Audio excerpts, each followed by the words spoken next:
Hi everybody, welcome in. Happy Saturday, happy Sunday to the Otherworlders, and welcome in to the title's wrong again. Welcome into Party 1 Session 2 for the Guardian of Genesis D&D campaign. I hope you are all doing well. Welcome in Spinny and Zill and Onion and Red and Mr. Indigo came and said, okay, bye. So, bye, Mr. Indigo. So thank you to the Party 2 members stopping by, and also thank you for leaving. For people who don't know, Guardian of Genesis is a new D&D campaign. It is my first time DMing, and we're playing with two parties. Today we are playing with Party 1, which is Onion, Sil, Nabu, who's absent today, and Nemu. And the two parties are traveling through the world at the same time. So that's why Party 2 can't watch Party 1 streams, and vice versa. But for those who don't know, hello, my name is Sleepy. I'm the DM of this campaign, and yeah. And we're their gremlins. I'm fighting for my life. Help me. So, last time we didn't do fun facts because it was everyone's first time meeting each other, but we are going to go ahead and start with those this time. So each player is going to give fun facts for their character, and I'll give a little fun fact about one of the NPCs. So we're gonna go ahead and start with Onion. Hello. So my fun fact for Prominence is that if she existed in real life, her favorite game would be Dress to Impress, the Roblox game. Oh, that's so good. Then Sil. Drake is definitely not anyone named Efson, and I have a completely normal roguelike background. I'm a hardened criminal. Also, he likes cats. Don't believe the lies. I'm looking at the overlay which you asked me to put AK Efson on. And then It's all lies. This is propaganda. And then Nabu's not here. I'm going to provide a fun fact for him, which is something that he forgot to mention in Emil's appearance. But Emil is wearing a robe with a bunch of patches sewn on it, and you all would have seen already. Let me take a look. The patches are really random. There's like lanterns, metal sticks, and ladders, and then like gems. So he's just wearing a robe with a bunch of patches on it. And then Nemu. Well, okay. Maybe I'll add on to your previous plan. Where likes to summon chairs to sit down, but her dream is to be able to summon a massage chair. A massage chair? That doesn't even exist. No, okay, but there could be ways, there could be ways to make that happen. Does she want to like summon a chair and like attendants that are like gonna massage her? Maybe, but that could work. A chair that could self-massage. I don't know. A chair with an unseen servant that's just directed to massage. Just have like a hamster running in a wheel at the back. Oh my god. What happens to the hamster when it's not there? Just don't ask questions. We don't talk about it. Alrighty, so excuse me. So a quick summary of what happened last session. Actually, why don't I do this off your guys' notes instead of mine? Let me go. Wait, I want to read Sil's notes. Okay. So, for people who did not watch the last session, Uriah, Nemu's character, has actually not joined the party yet. Nemu's not here for the last session. So last session was with Prominence, Drake, and Emil. Hi, Monday. Welcome in. And this is the summary per Sil's notes. Prominence, Emil, and Drake start outside of Applor in the middle of a forest next to a famous 10-foot statue of a Morsho. Whoever put this here didn't stick around to maintain it because it's in pretty rough shape. Except, whoa, now it looks awesome! Must be that genetics face wash people are talking about in town.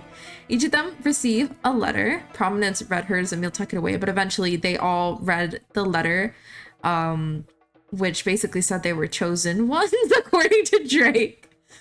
They land in an underground cavern, and they have to fight their way through, and then they meet two bears named Doug and Gerald, who made them... What?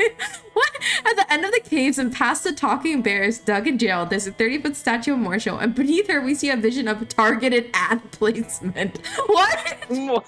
That's what it was! But yes, you guys passed her first trial, and she's requested that you go to Akia Forest to meet with her disciple Juniper.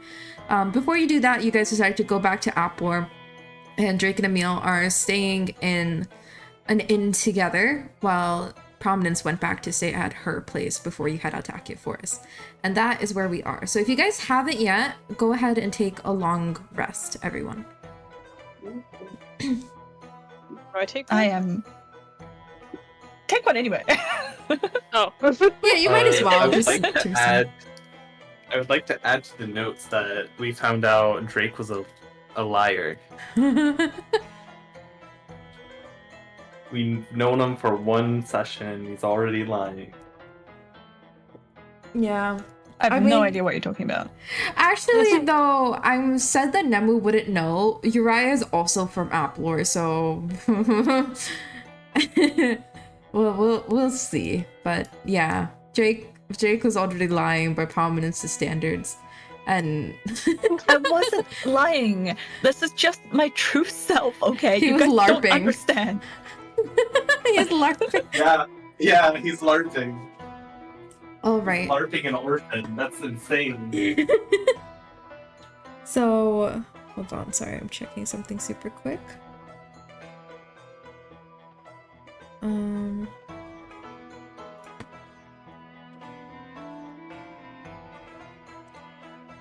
Sorry, I got a message right as we were about to start. So we'll say you guys long rested, and I assume would Providence come back to the inn to meet up with everybody? In the morning, yes. Okay, so you guys meet up. Are there any stores or anything you want to go to? Sorry, excuse me. So, wow, insane. How unprofessional. Fuck me, I guess. Yeah. So, sorry. Prominence, does not have any adventuring equipment. Because she's, at least for the last little bit of her life, she has been, here. So she needs to go purchase, like, generic, at least, like, slightly traveling things, because she assumes, whether rightfully or incorrectly, assumes that we will not be back in Applor for at least a little bit. Okay, so you want to go to a general goods store. So I went ahead and we have a map of Applor right now. So you guys came in from like the northeastern gate, and you're kind of in like the main merchant area that would be like within your like means like to buy. So, and also like Prominence like would know the general area, so you know that there is like a general goods store. Like, are you just like you're just general adventuring supplies, not weapons or armors, right? Correct, because she's set on the weapons and armors front, but she does not have like rations or like camping gear. Okay, so you would know there's a general goods store nearby, and it is run by a halfling woman named Bertram. And as you enter the store, you can see it's like a fairly modest store. Anything you might need that's in there, but it's not large by any means, and the inventory is definitely not too full. And Bertram stands behind the table. She's a halfling woman wearing rich Can you colors. spell her name for me? Bertram.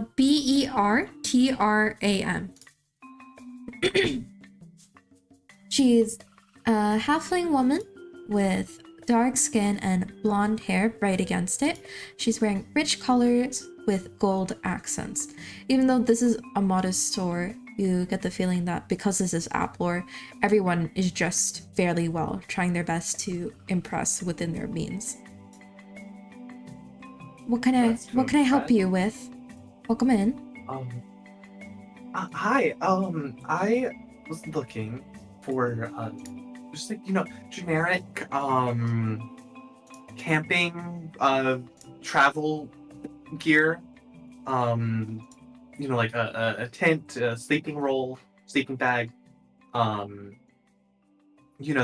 kind of thing. All right. Well, feel free to browse around, and she gestures towards one of the walls. We have pretty much all our general adventuring supplies over there. So I assume you have this added to your inventory already, or? Yeah, technically I already have it, but okay. Flavor-wise, she would not have had it. And then both Drake and Prominence, roll me a perception check.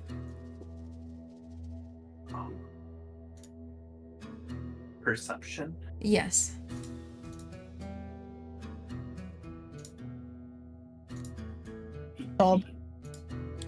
Okay. Prominence, you see like out of the corner of your eye, you see something like moving in the corner of your eye, and when you turn around, there's a brown bear sitting outside like the door of the store. Bertram looks slightly startled. She's like, a bear? What are you doing here? She's like getting like half up from her seat, but seems a little bit too nervous to approach the bear.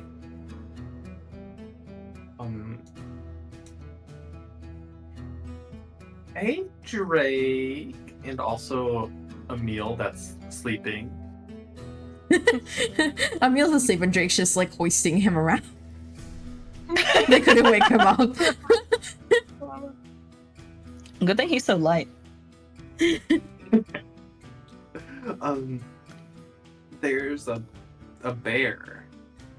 Hi, everybody. What? And you, if you guys didn't recognize him before, now that the bear's talking, you realize this is Gerald.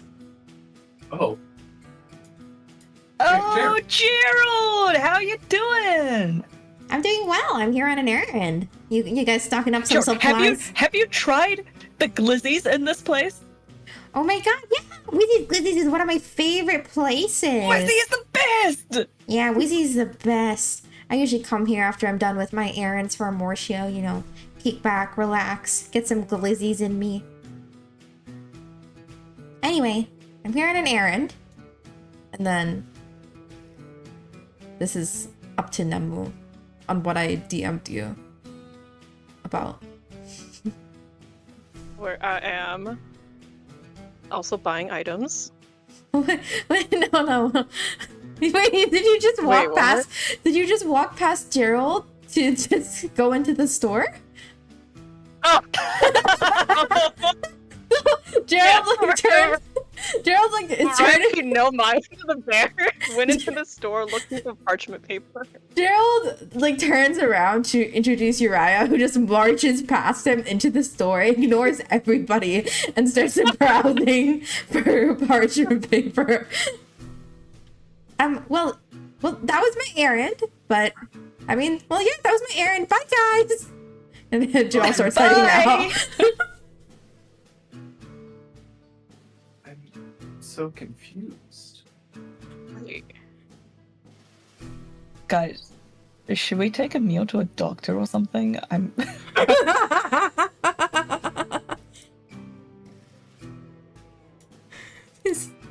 You what is Uriah doing?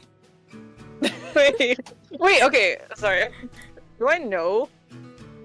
Yes, like Gerald brought you here saying that he was introducing you to your other companions. Oh, yeah.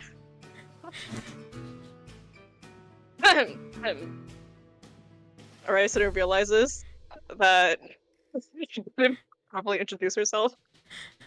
She was too enamored by the parchment paper in the shop. Just turns around. Oh, sorry about that. Hey, nice to meet you. My name's Uriah. Hi, Uriah! I'm Drake. Nothing like good parchment paper, huh? Can Yeah. Uriah roll a perception check? Oh, okay. Where am I?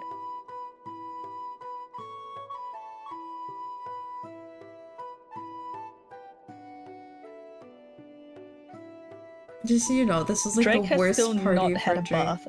Oh my god! What? You went to an inn with a bath. Yeah.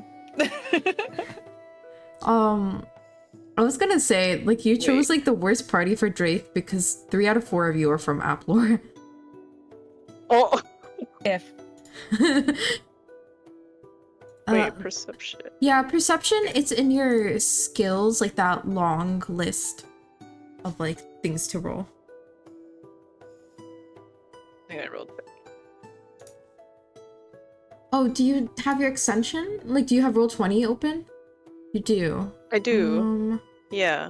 Is it supposed to?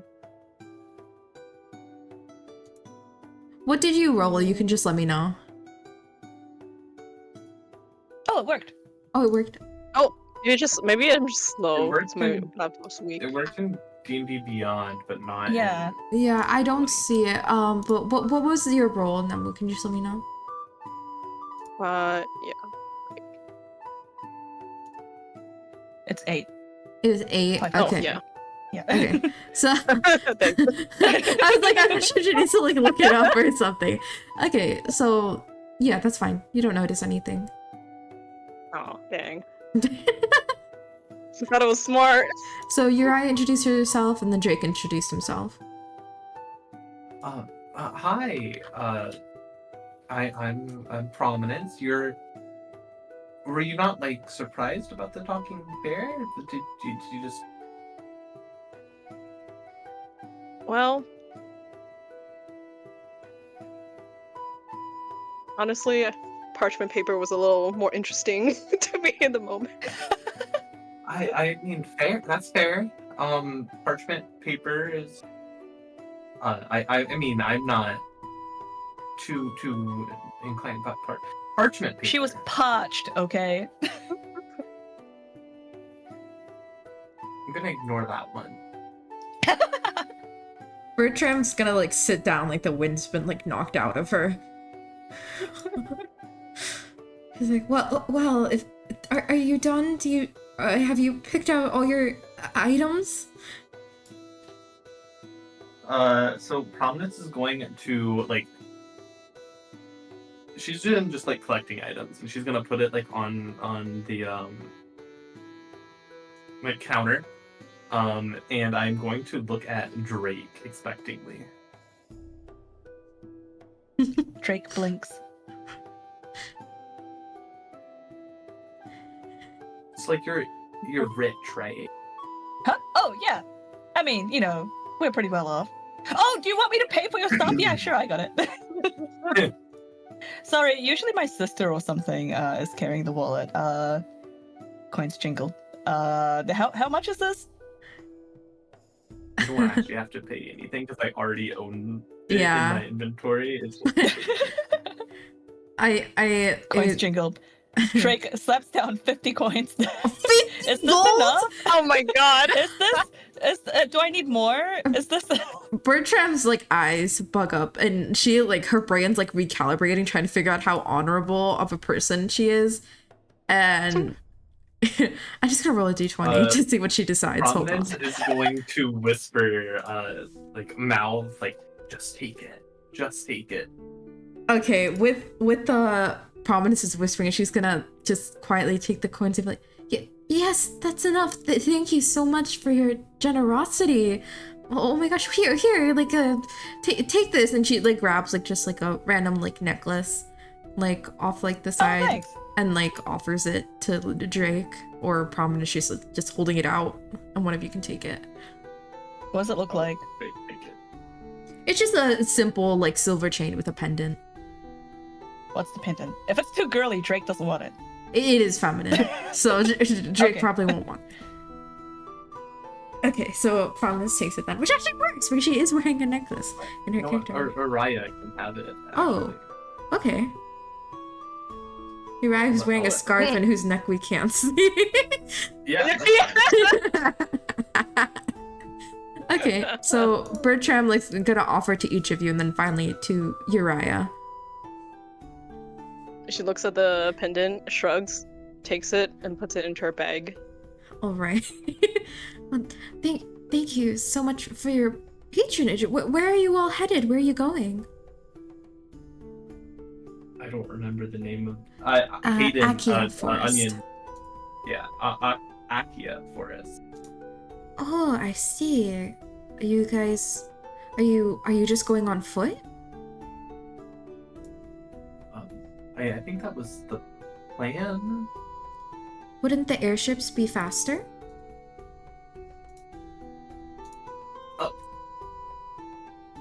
Would we know if the airships would be faster? Like, is it?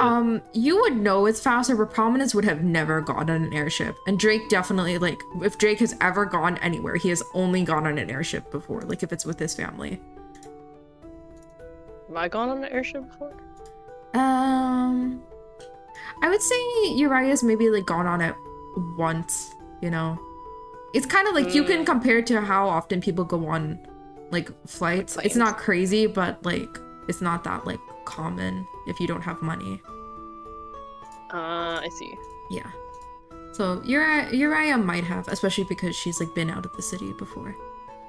It would Yeah. probably be faster. You'd only have to use like a day's worth of traveling with all the waiting. But airships are so boring. I don't Just know sit if there. the funds for an airship. I mean, Bertram's gonna look at Drake when you talk about funds. She's gonna just pause and stare at him. Fucking wallet. Okay, that's fair. I don't have the funds for an airship, but I mean, we don't have to have this conversation in the shop, but if y'all are Wait, just going to how much- Akia Forest, I bet it'll only be about 5 gold for each of you.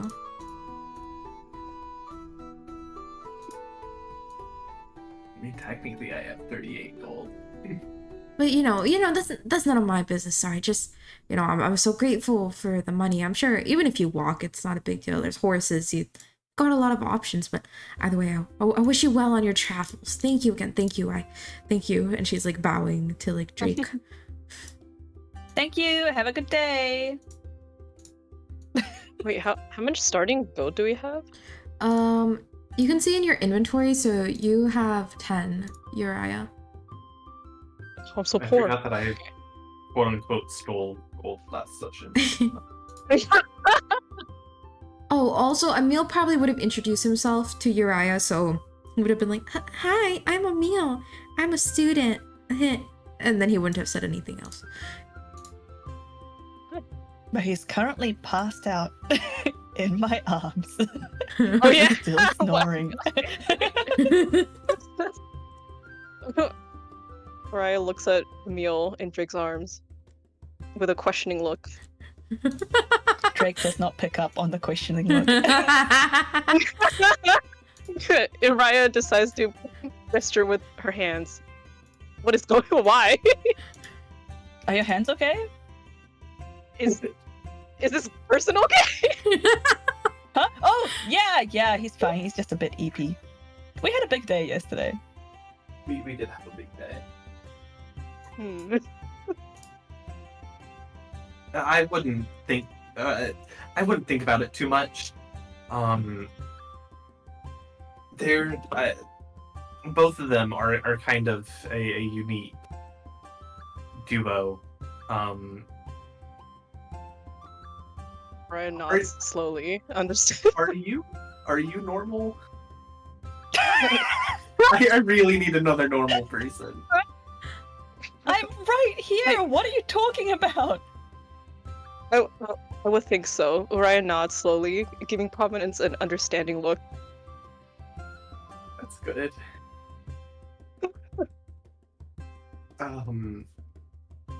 Okay.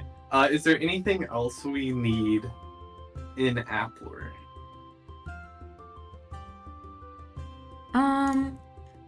Oops, I just realized I hit my hotkey, sorry.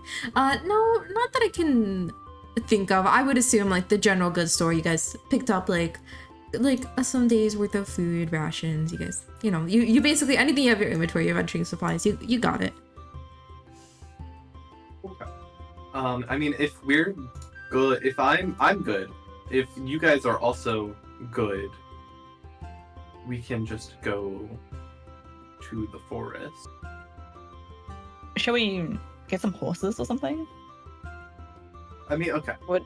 So we can go on foot, we can get some horses, or we could go on the airship. Are there any other modes of transportation that make sense? Riverboat? Let me A boat for mainland? look at the map to see if there's a river that would take you there. Hold on. There is not a river that could take you to Akia Forest. No riverboat gaming.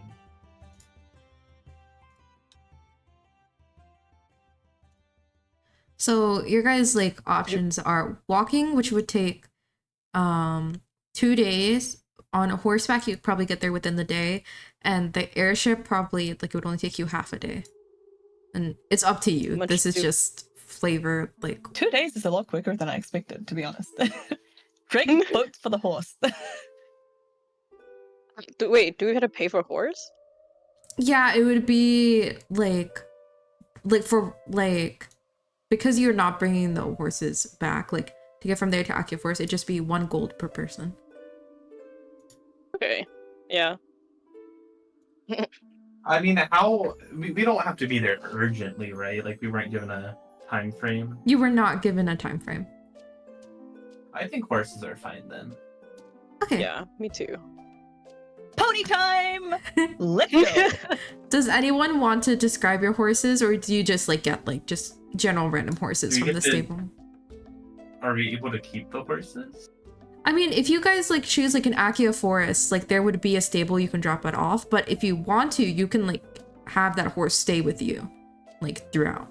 So What horse? I'm a big alternative animal gamer, so I'm just gonna choose whatever horse they have, and maybe I pick up an alternative mode of transportation if we're going to keep them. it's a bear that looks like a horse. And then Drake and Uriah, you guys have any preferences or just going with whatever's there? Question. Yes. Would Ifson have a horse? Like his own Oh, pony yeah, because he's definitely. such like a rich little brat. Your parents would have like their own stables. Like that you own several horses. Like you have like family horses. Like surely he's already like homies with a horse, right? Yes, you have a personal horse and then you like have your family's set of horses. That's insane.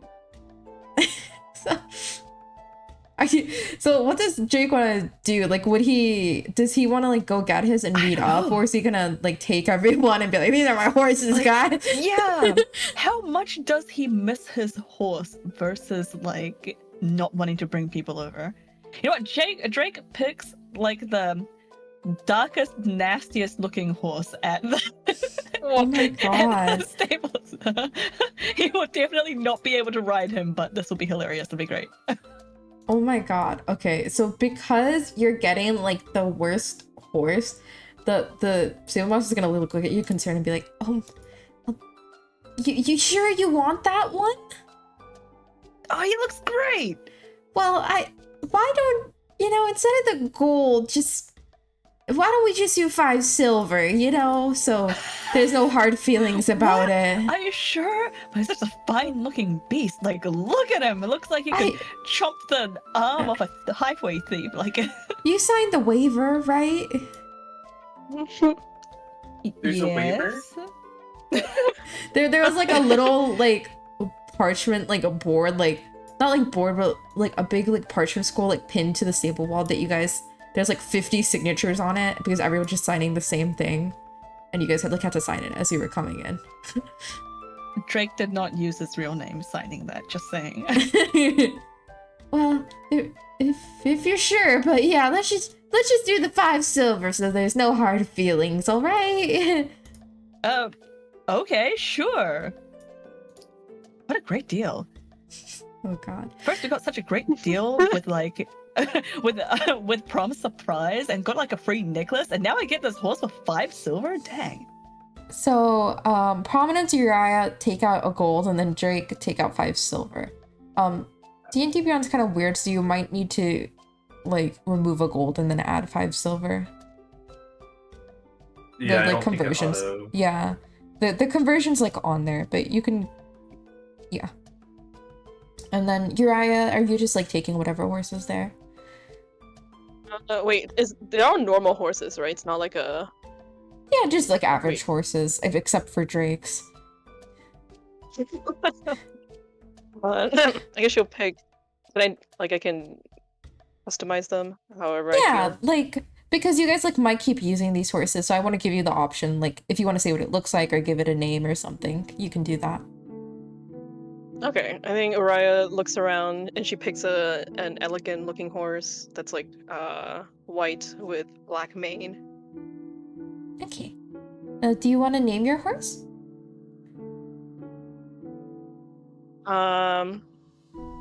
No, I'm not gonna. Surely my horse has a name already, right? What's my horse's name? Brad. Brad? Wait, Oh, does my horse have badass. And then because I was gonna give you guys like out of character the option to like name your horse, and then like they would just tell you that. So But like in character, the Sable Master is like, yes, that's Brad here. He's a finicky beast. And oh, you've got the lovely Opal. What a magnificent steed. And he like pauses and looks at Brad, and then Opal just kind of shakes his head. He's like, well, hey, thank you for the payment. Have you guys taken horses before? If you haven't, just so you know, we've got our sister stables over at Akia Forest, so you can drop them off there and our stable hands will bring them back whenever. If not, if you bring them back to Applor, we'll return half of your fee. But either way, it's up to you. I wish you well on your travels. Please make sure to take good care of the horses. And then Prominence. Thank you. I just realized we didn't name Prominence's horse. Prominence's horse will just be named Doug. No, we already have someone named Doug. I don't know why I like the name Doug so bad. Do you have a name idea for your horse? Angelina. Just like, I'm imagining it's just like a random like brown horse. Yeah. Buttercup. Aww, Aw, that's cute. So there's Buttercup and Opal and Brad. Brad. Okay, I need to write this down so I remember it. Buttercup, Don't worry, I have it. and Brad. Okay, so you guys are heading to Akia Forest How now? many of these are gonna live? Oh god.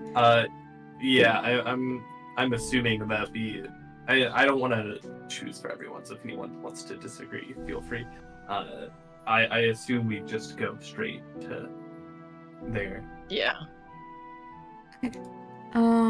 Let me roll to see if you guys are gonna get an encounter along the way.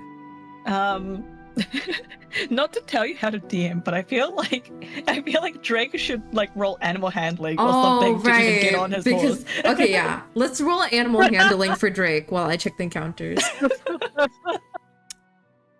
Oh dang. Oh my god. Whoa. Okay. So you somehow handle this horse very well. Do you want to describe what happens? No, I wasn't prepared for this. I thought I was gonna be describing him landing on his ass and then walking next to everyone all the way through the forest. I mean, you can always just say that's what happened. You can disregard your animal handling role. Like, if you want to not do well, then that's up to you. No, I'll stick by this. Drake gives Brad a pat, and the horse still seems a bit pissed off, but he still manages to leap up on top of him, and by the time he's well seated in the saddle, Brad and Drake are basically just one entity. Wow. The horse isn't actually listening to you, it's just following the other two horses. Yeah, it's not because of him. Okay. You guys have an uneventful trek over to Akia Forest, and this takes you pretty much the whole day, but since you left in the morning, you're arriving in Akia Forest as the sun comes down. Real quick, did Emil get a horse? Is he just like on the back of mine or something? Like Romantic. Oh my god. I think am I just like hugging him in front of me all the way for like a day's ride? I feel like Emil would be too scared to have his own horse, right? For sure. Because of the way Nova describes him, so I feel like he has to be with Drake. Bromance it is. Wait, I feel like I need to roll animal handling for because this is Brad. I need to roll animal handling for Emil. Hold on. Oh no. Emil. Oh no. Emil got a 3. He has a -2 because he's scared of animals. So I'll say that. Okay, wait, no, this is perfect. I try to get him on the horse and drop him on his head or something, and he takes like 1d6 damage or something like that. No, but that like wakes Emil up, and he's so scared of animals, and he's just like, I'm just gonna walk. You guys go ahead. So that's perfect. Oh my so god, you're right. It's perfect. yeah, so Emil is gonna lag behind you guys. So you guys have all gone like ahead of Emil, and that will be our little metagaming for why Emil is not here this session because he's walking because Bye, he's so Emil. scared of the horses. Good luck with the concussion. Thank you. I feel like we probably shouldn't leave him. Ah, he's fine. Oh, okay. I feel like Emil would probably get like adopted by like a seasoned adventuring party. That's like, what is this little child doing alone? Alright. So you guys arrived to Accio Forest, and I've put your party token down, but you guys can feel free to like drag your actual tokens if you want to. Because we'll be here for a little bit.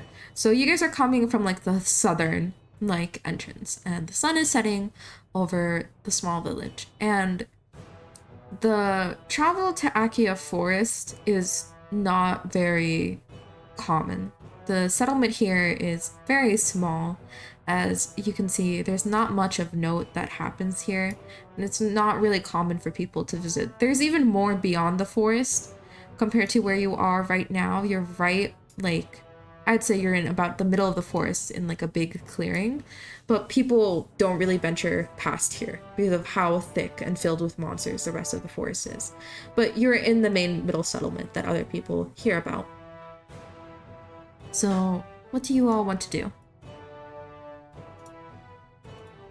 So we're looking for Juniper. That was her name? Yes. Amortio asks you to look for her disciple Juniper in Accio Forest. Well, I assume... have either of you two been to Accio Forest before? And Nope. oh, I guess Uriah's been on the edge. How much do I know though? Would I know anyone from? Well, you've all been on the edge if you're referring to like the statue, right? Yeah. No, you all were there. So you were like in between Apple and Accio Forest, but you never actually were in like the village settlement. You were on the edge of like the actual okay. forest.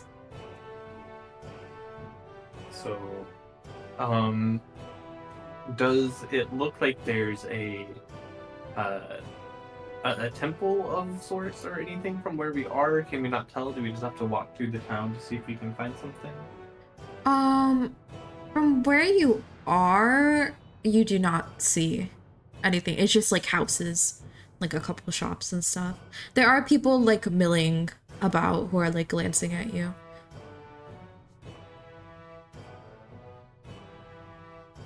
Are there like, is there an old lady of any kind?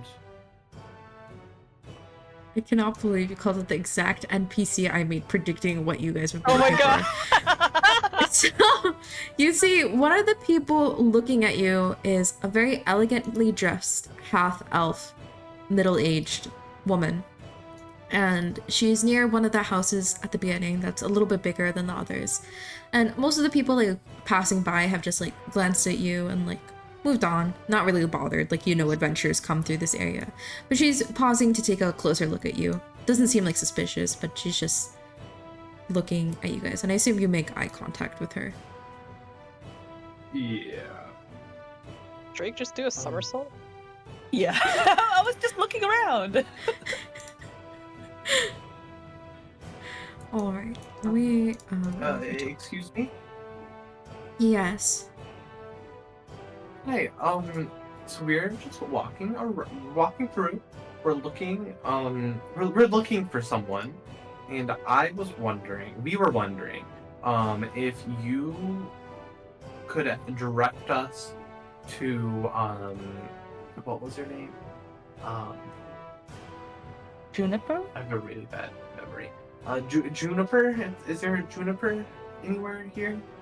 So I had her roll an insight check. And so she glances you up and down. She says, yes, there is. You're all an adventuring party, I presume? Of sorts. I just met these guys, like, well, these two, well, not these two. I just met this guy, like, yesterday, and then this other one I just met today, so I wouldn't really call us a party yet. We're But we're more practically best we're friends. associate. Oh wait, I've technically he's my friend. We have shared trauma. You we're have very shared tight. trauma. She purses her lips. She takes a look at you up and down. What business do you have with Juniper?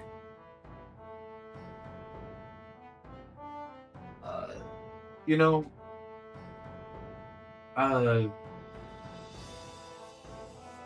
it's a good question. I don't want to tell her the truth. Okay. We're looking for some spiritual guidance. He is. He's pointing to Drake. He's looking for spiritual guidance from I can't pronounce. How do I pronounce the god of love's name? Amortia. Mortio. She Looking for guidance with Mortio.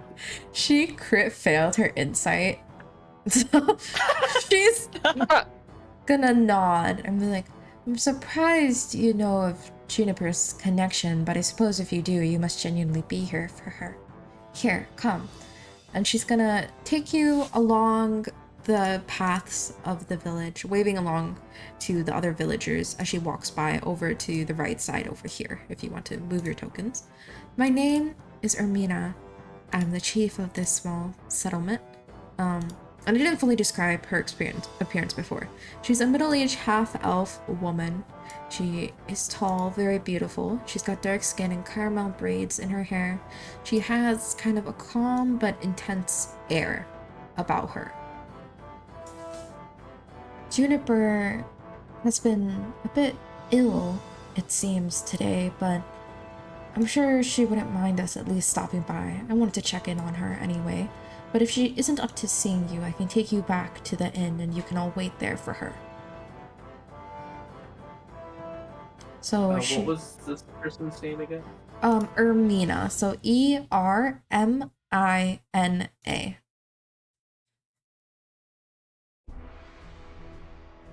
So Amirna is gonna take you actually kind of out of the settlement and back into a bit of the woods. But the path is clear. You're traveling through like paved roads, not necessarily just through the forest as you had been while you were getting here. And you all are going to arrive at a small cabin in the woods. And Armina's going to knock on the door. Now I need to RP both NPCs, man. Okay, so Armina's gonna knock on the door. Juniper, are you there? You guys hear like a bunch of crashing noises. And then coming, I'm coming. Sorry, hold on. Armina looks startled and she glances at you all and she's like, oh, well, she must have more energy than she just did a bit ago. That's surprising, but that's all right. And the door opens to show an is it called Eldarin? Is that how you say it? Eladrin. Eladrin? Okay, yeah. I was like, I remember being Eladrin, but I think I misspelled it. An Eladrin. So for Sil and Nemopes, you might not know, Eladrin are like elves who are associated with the seasons. So when you're looking at Juniper, you can see she's an Eladrin of the autumn season, at least currently. She has long red hair. Half of it is tied up with a simple gold pin through it. She's wearing a simple robe as well, tied with a gold thread around her waist. And there are very cute big round gold glasses perched on her nose and a smattering of freckles across her face. And she smiles at you all. She says, "Well, welcome. I've been expecting you. I'm so sorry. It's so messy. Ermina, thank you so much for bringing them. I see you're doing better. You were just sick a bit ago." There's a bit of an awkward pause. Doris like, "Oh yes, I just feel better. But thank you. No worries, Armina. You can go back. I'll take care of the adventurers. Don't worry. Amorcio told me. I know what to do. Don't worry." Armina is going to hesitantly head back to the village and leave you all at Juniper's cabin. So I told you all to drag it on there, but I forgot. So you guys are all gonna be on. Oh dear. Oh dear. What is wrong with her cabin? I don't think you shrinked it.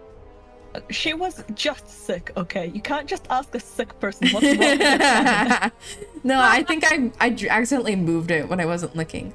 So you guys see Juniper's cabin, which is very beautiful. As you open it, it is filled with plants and flowers and trinkets.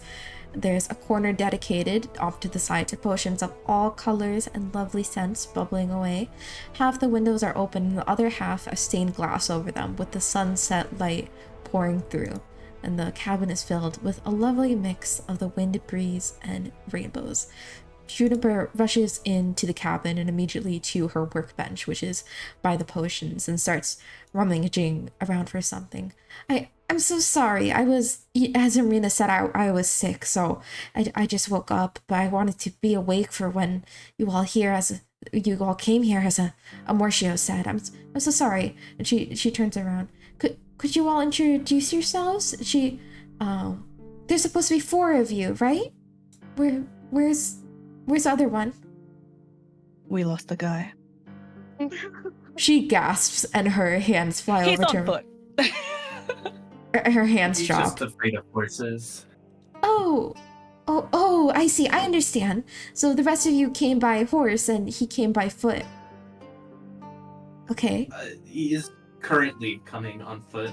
Well, oh gosh. Okay, well, the rest of you, can you introduce yourselves, please? Yeah, Hi, I'm Drake. Nice to meet you. Are you feeling better? Like, are you okay? You were just sick, right? Yes, I'm fine. Don't worry about it. And you? She looks at Prominence. My name's Prominence. Drake, should you... This is like a priestess, Amortio. Oh no, I'm not a priestess. I'm sorry. Don't worry. I'm just a witch. I'm just like any other little Okay, you. just a witch. Not even an adventurer. I'm not as amazing as you all are. Don't worry about it. And you? And she's looking at Uriah. Hi, my name's Uriah, and wait, can I? Actually, this is out of character. Never mind. What? Okay. Well, welcome in. Hold on. I've got a. Sorry, I know there's something here I'm supposed to give you, but I just woke up and let me. And she's gonna turn around and keep rummaging through her workbench. Can all 3 of you roll a perception check? I'm so good at perception check. Okay, 10. Is this sound not appearing on there? Yeah, it's not. You can let me know it out loud. Oh, it worked. Oh my god. Oh yeah. Okay. Whoa, hey yo. Uriah, Ayo. from where you're standing, you feel like thumping from underneath the floorboards. Like something is like kicking up. Like it's not the whole ground. It's like where you are underneath the floorboards. Something is like thumping. Directly below me? Yeah.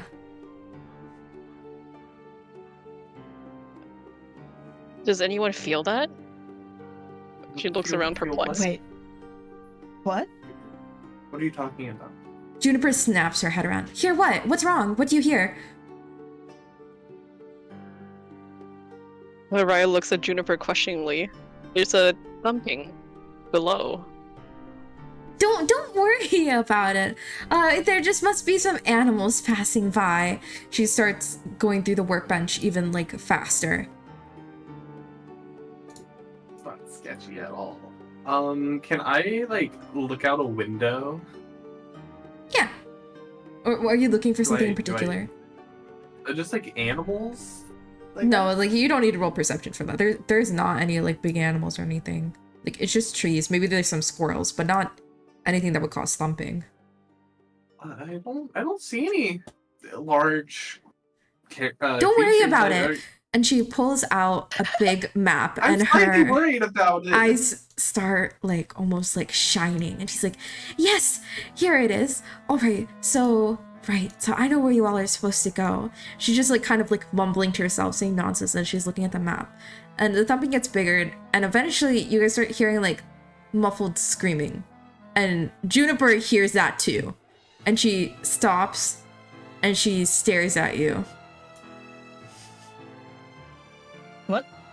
It must be from Did you guys hear that? outside. You all should check what's wrong. It must be outside. You're adventurers, right? Oh dear, someone must need help. You should go outside. You're You should... right. What if someone's in trouble? Yes, go, Trying to go, walk out the door. go. I don't think it's outside. No, it Trying to must be go. outside. You all must go. And she's like trying to like usher you guys out the door. How do I I'm- remove my token from the back? Backspace. Oh, delete. Yeah. I don't.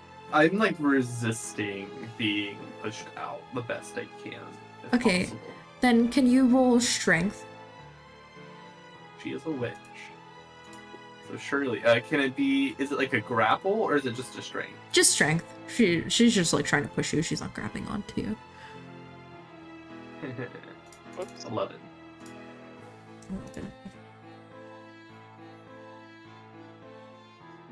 She is going to manage to like push you out, but she can't like close the door on you while she's pushing you out. So you have like a moment in between like her managing to push you out before she can close the door if you want to do something. What can I don't think I can do anything. Yeah, I guess I'm just going to be pushed out because I don't really have anything I can do. When I like hit the ground with my staff, I don't know if that'd do anything. Like hit the ground like where you heard the thumping and stuff? Yeah. Okay. So like while she was like pushing you out, you're trying to like hit the ground, right? So Yeah, to see what if something happens. where you hit the ground, there's like the thumping stops for a moment and then like it hits back like right where it was, as if it's like trying to follow you.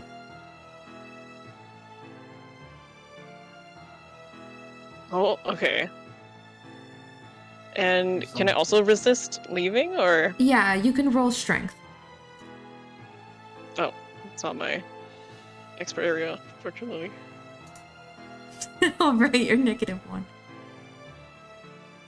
I have -1 too. We're all weak.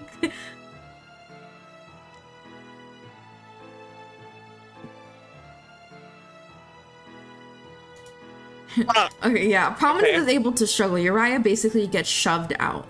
But No! before like the door can close, Ermina pops out from behind a tree and she's holding up a wand and like pointing it at Juniper.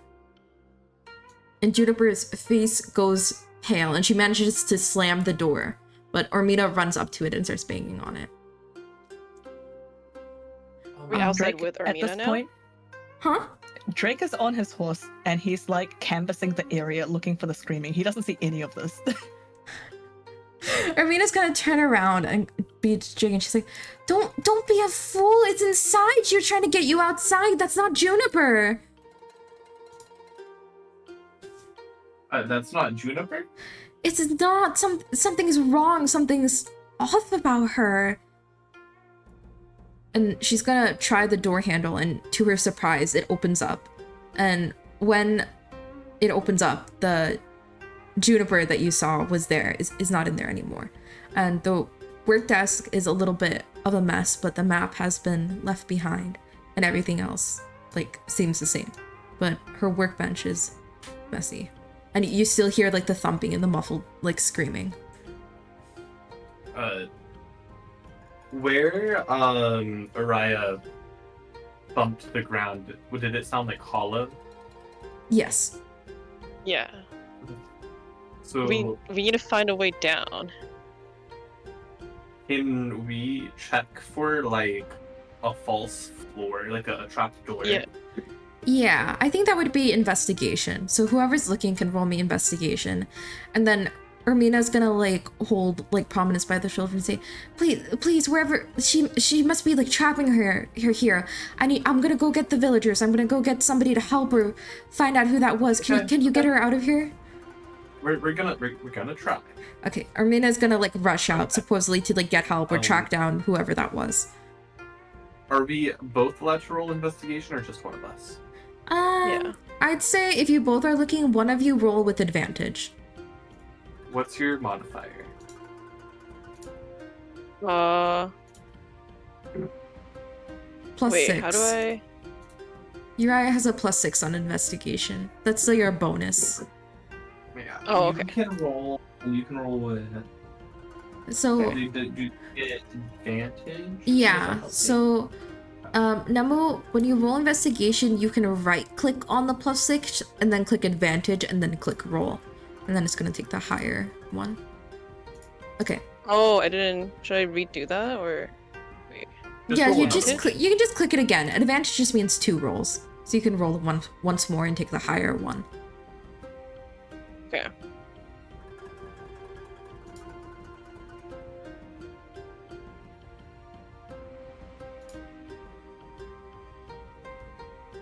Alright, so with a 16, and like if you're like pressing your hands against the ground, you're able to feel, you don't see it, but you feel like some hinges and a latch. So, Can I try to pull on the latch? yes, you pull on the latch and it is not locked, and you're able to open it, and there is basically a big underground black, like, cubbyhole basement kind of area, and the muffled yelling is like much clearer now. But once like the door is open and some light streams in, you can see someone who looks very similar to the Juniper you just saw, except her hands and legs are tied behind her back, and there is a gag that was around her mouth that has like partially come off, and she looks incredibly relieved, and she's like gasping. Hello? I guess I'm gonna run over to her. Just say hello. Just say hello. No, can I use produce flame to not like as a damaging spell, but like as a light? Yeah, you can do that. So I'll do that, and I will try to untie her. I'll take a dagger and like cut her like the rope that's I'll say holding like her. even like when you're looking, you can see like whatever's tying her, it's not done well, but so you wouldn't like even need her a dagger. You can just like undo it by yourself. And she like shakingly like kind of like holds on to you for support. She says, "Thank you. Oh, thank you."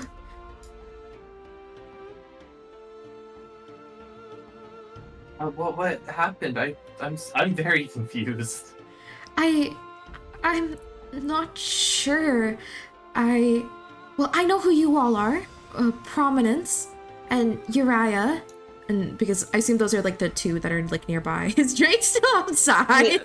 He's still riding around outside, looking for the source of the screaming.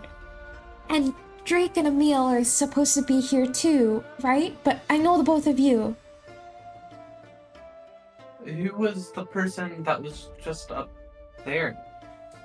I don't know. I was feeling sick earlier and I went to sleep, and when I woke up I was down here and my legs were tied behind me. And then when I was coming to a little bit, I heard like all of you above me. And well, obviously I know what this is. This is my cabin, so I could tell where I was. I don't really know what's going on though. I just woke up here. She's gonna like start like slowly getting over to like where the trapdoor was and trying to like get out, like to get back into the cabin. Okay, so she's gonna help up, and she gives Uriah and Prominence both a hug. She looks around. Where's Drake and Emil? Well, Emil's afraid of horses, so he's walking. I'll like run out the door and just yell for Drake.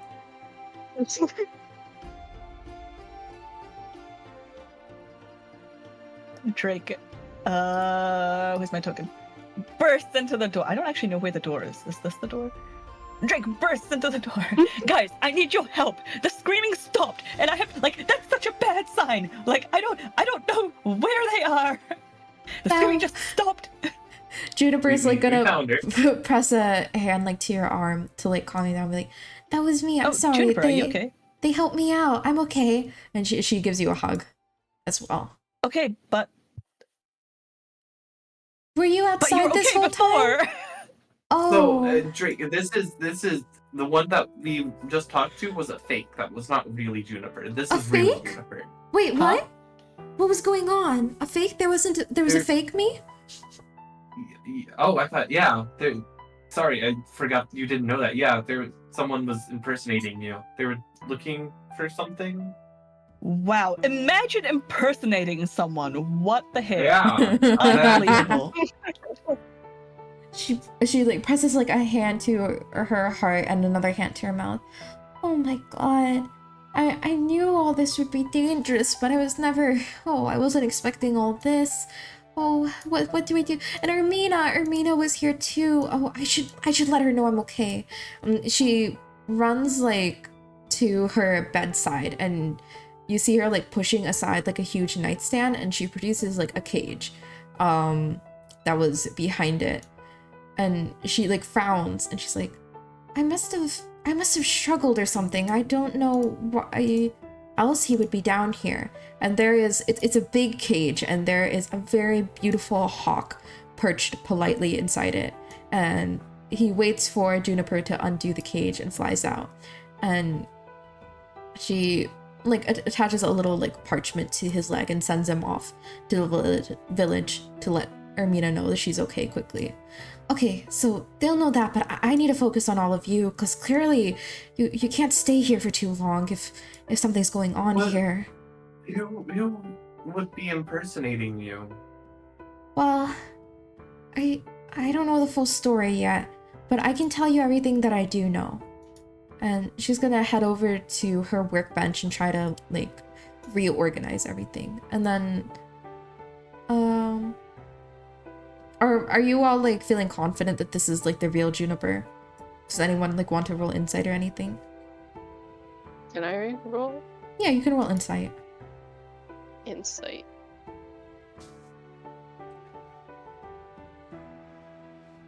Drake is still very confused about what the hell is happening, but he's just kind of going with it. Watching the dice at 1 frame per second. Okay, so with an 11, you can't really tell either way, but you know that like she seems to at least know her way about the cabin better than the other one did. Like she knew where the cage was. She's like organizing the workbench, so you can tell that at least. And the other one was just like tearing things out randomly. Do you know? So you don't know at all that someone would be impersonating you. Juniper like turns around and she's holding the map that the other Juniper had. Sorry, this is gonna be confusing. The other Juniper, she's holding the map the other Juniper had before. She shakes her head.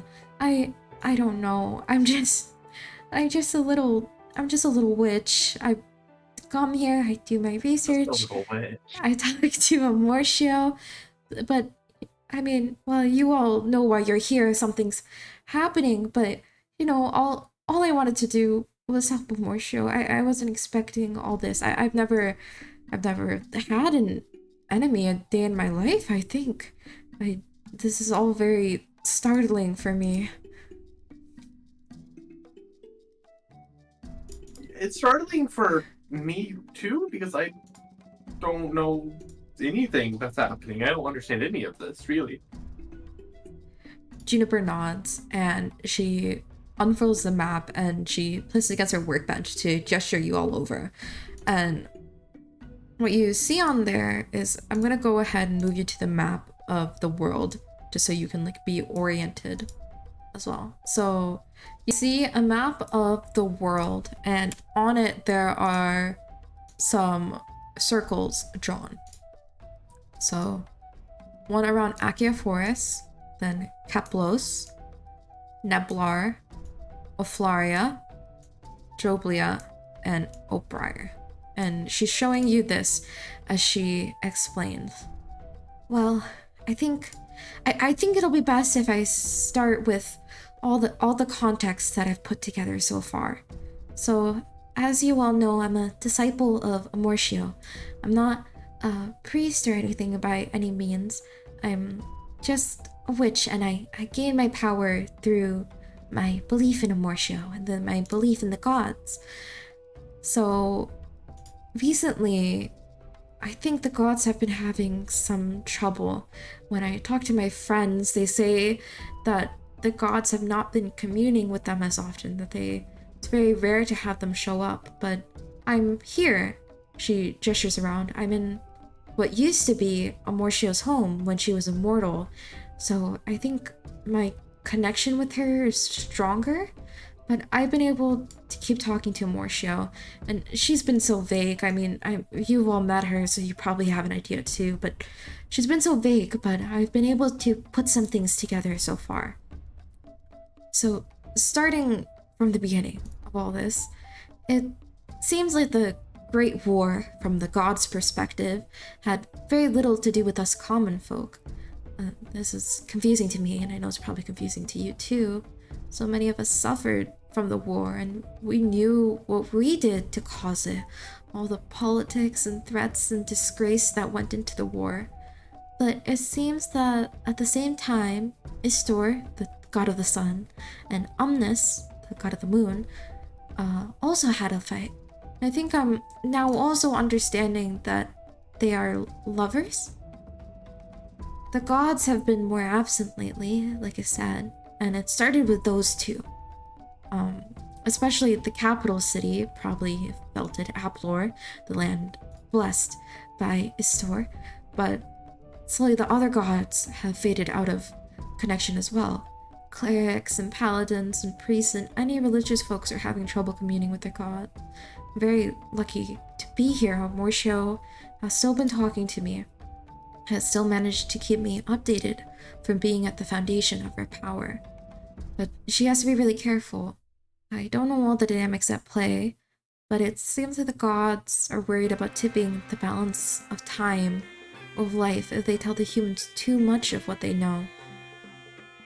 But what I do know so far is that if this conflict could keep going, these forces could lead to another war, and Priad, we haven't recovered yet from the last war, and I don't want something like that to happen again.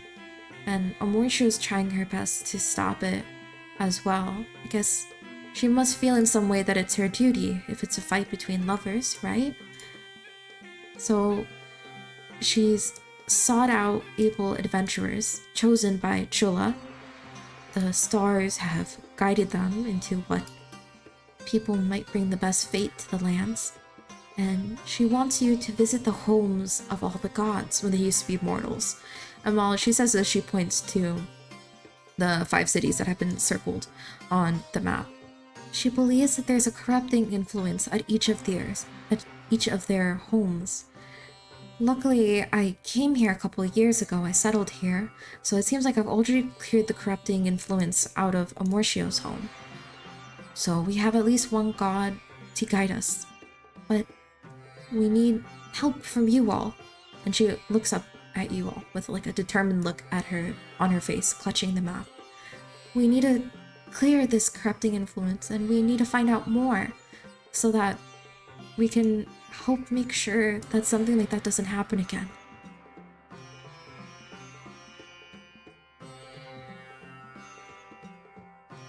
There was so much information in 1 second. You're fine. I am taking note. If you aren't able to like write down all the cities and stuff, like I'll send it. I got it. I need one more.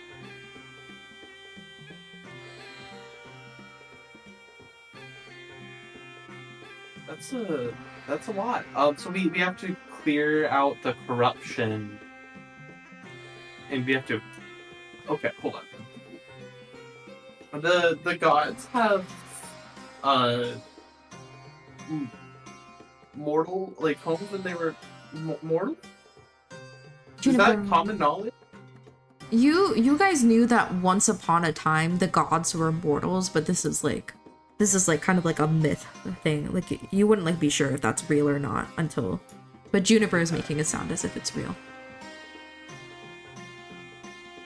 So that's, and you just we just know where those are.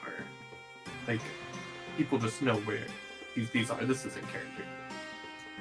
Well, You know where they are. I don't know all the details. I mean, even the fact that the gods really used to live here is news to me. I mean, can you imagine my surprise when I found out I was living in my patron saint's old home? But all I know is that this is where Amortio has guided me to. I don't really know what gods belonged there or the details there, but it seems that Amortio trusts that if you go to each of these cities, you would be able to find out what to do or where to do it.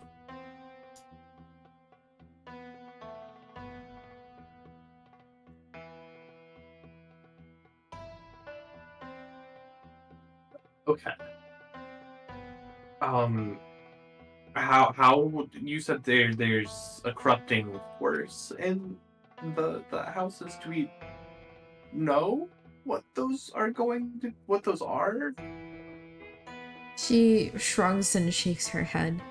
The best I can guess is that going to Keplos, it seems that Trula, the god of stars and god of fate, has been very involved in your selection. I think that Keplos will probably give us some more answers. Unfortunately, I don't know everything that's going on as well, but that's as much as I was able to gather. And hopefully if you're able to go to that city and oh right, and she pulls out 2 smooth stones, which Uriah at least, and probably like the rest of you, can recognize are sending stones.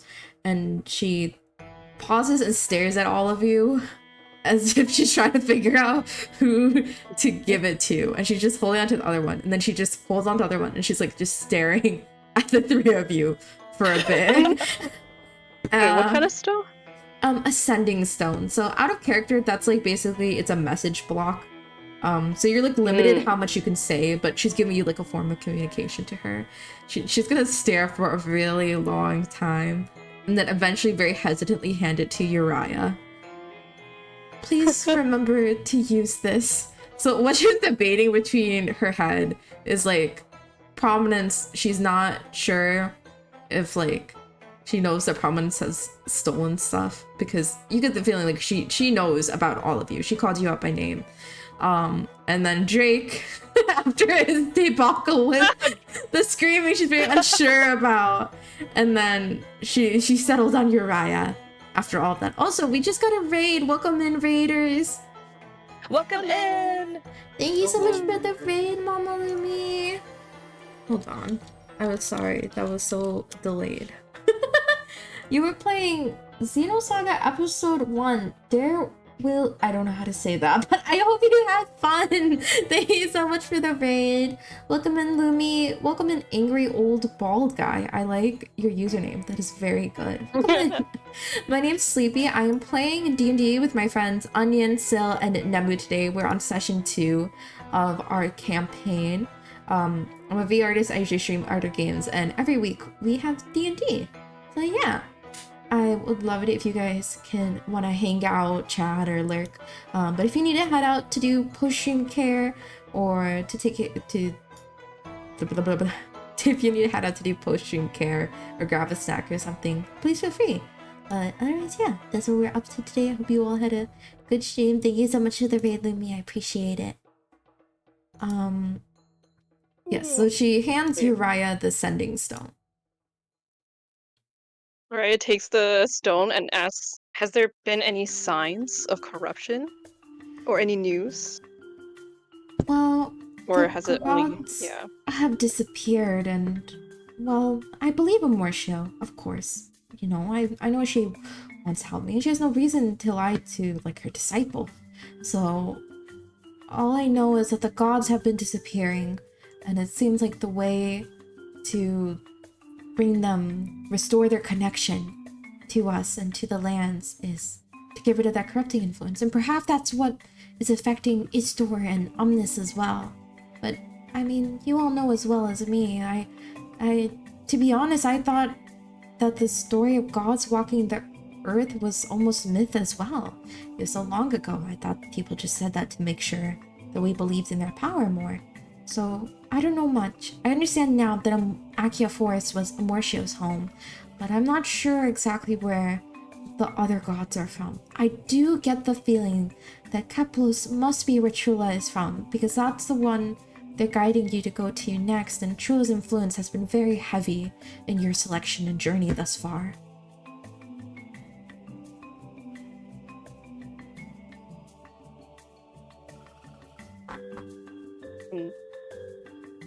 Do you know why we specifically were picked? Considering you've known our names. She shrugs. Least chance of death, maybe? I'm not sure. You did the trials, right? You... I did, right? I did. Araya, did you? Yes. I mean, Gerald has told me about you, so I'm sure you did.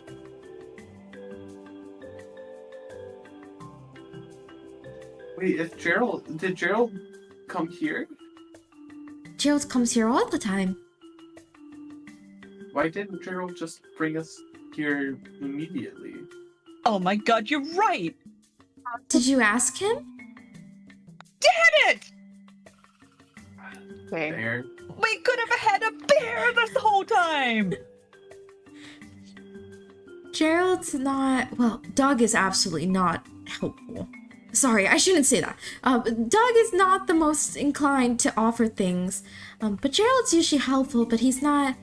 He's not always that... He's not always great at realizing what he should be doing, but I'm sure if you see them again, I'm sure they'll be willing to help you.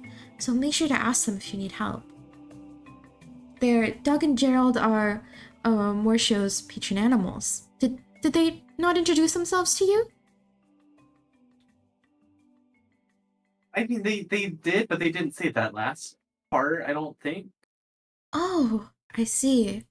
Yes, for years and years they've been Amortio's guards, her knights, her steeds, her animals to protect her. You know, they're a sign of love together.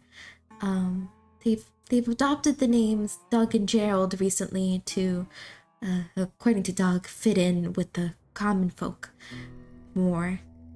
But Are Doug and Gerald a couple? Or are they just bros? yes, they're lovers. Good for them. Mariah gives a thumbs up. I love gay bears.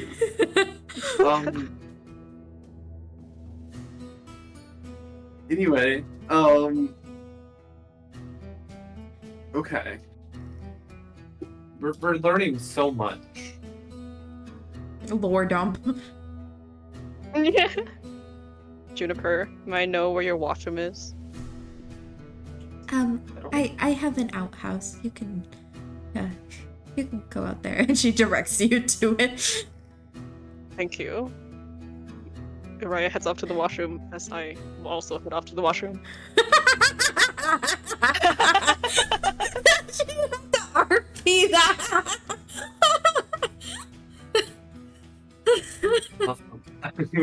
Okay.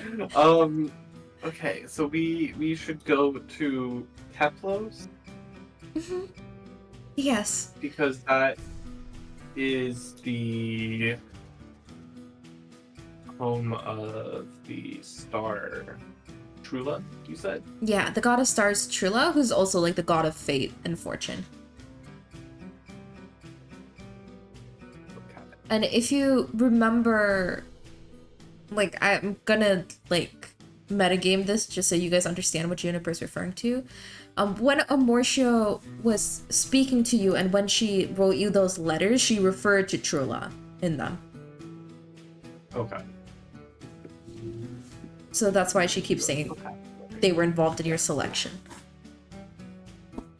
Okay. Is there anything else that we need to know before we head to Keplos? Well, she pauses as if she's thinking. I honestly don't have that much information. At the moment, I could just guide you to your next destination, but I'm going to do my best to figure out what's going on. And well, apparently I can't stay here. She looks around at like her workbench, which has papers strewn everywhere. I'm really concerned about that, like, imposter. I think you Yeah, should maybe get that Juniper checked should come out. with us. Maybe I should. If you take me with you, I can help you figure out what's going on in Keplos. And I can... That sounds perfect. Okay. Welcome aboard, Juniper. Okay. I don't really are you know what's well going enough? on. Like, Drake has head, like the loading the symbol emoji, like facial expression, like the entire conversation.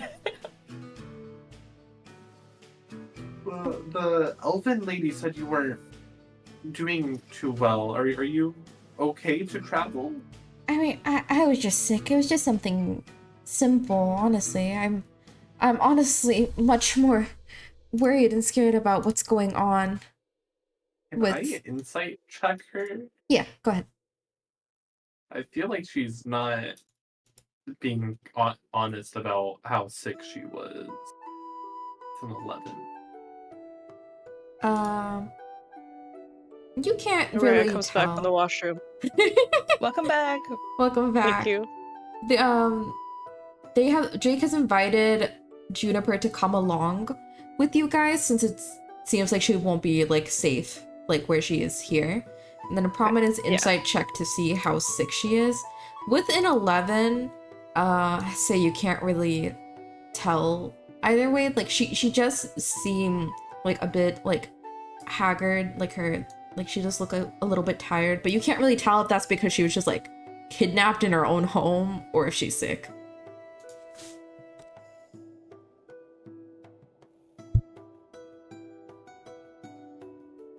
If anyone Look, else I is don't trying really- to tell... Oh, sorry. I was going to say, if anyone else is trying to tell, you can roll with advantage. Wait, can I also roll for? Yeah. Wait, hold. Which one of you... Okay, yeah. Uriah Uriah has a +1, so Uriah can separately roll insight. Wait, with advantage or just Just one? normally, because Prominence already rolled. I'm gonna turn on my light. Give me 1 second. God, unprofessional. My immersion. Oh, nope. Lol, rip. I see nothing. Yeah, you also Phoebe has cannot to turn the tell. light on. Yeah, you also cannot tell either way, like whether, like, if she's that sick.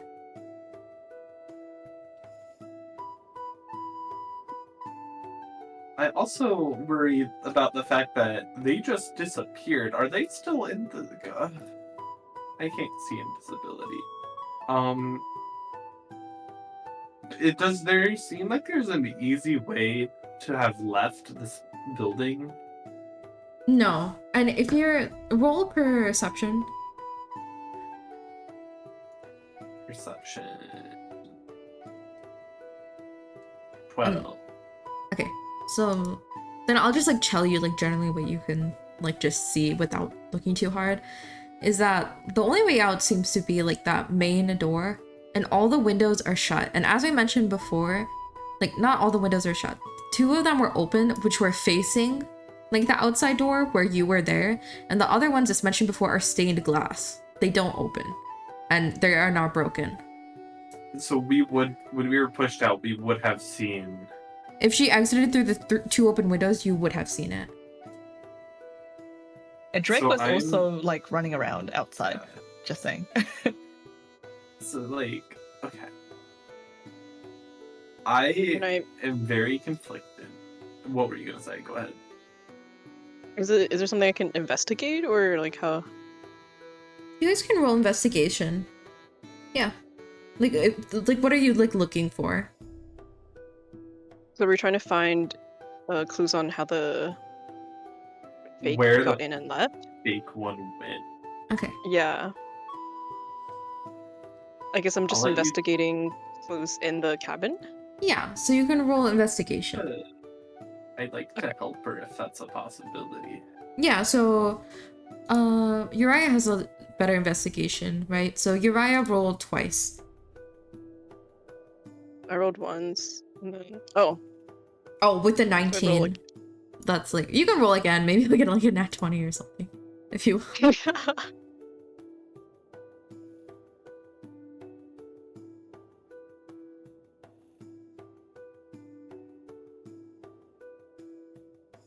Oh my god. Oh. With Damn. a 25, Uriah, as you're looking around, you notice on the potion stands, there is a mouse. And something feels off. And the Alive? mouse pretty much makes eye contact with you. And then starts like skittering. It doesn't disappear, it's running still in away? your sight, but it's like trying to skitter down the potions and onto the floor.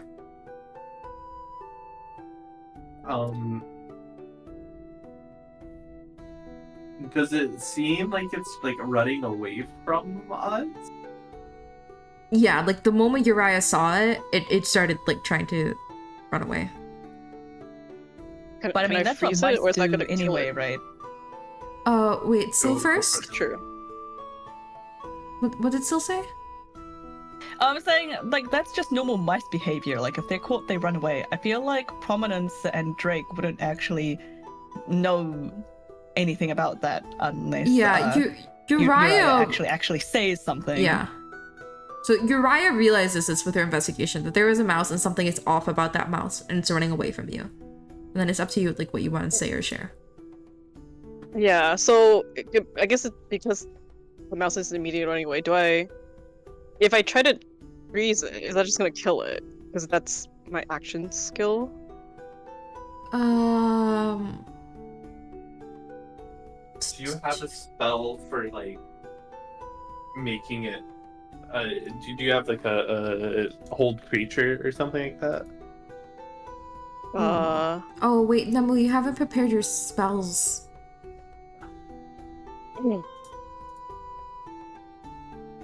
That was only Okay. allowed this. Wait. Ooh, okay. I forgot to check on that.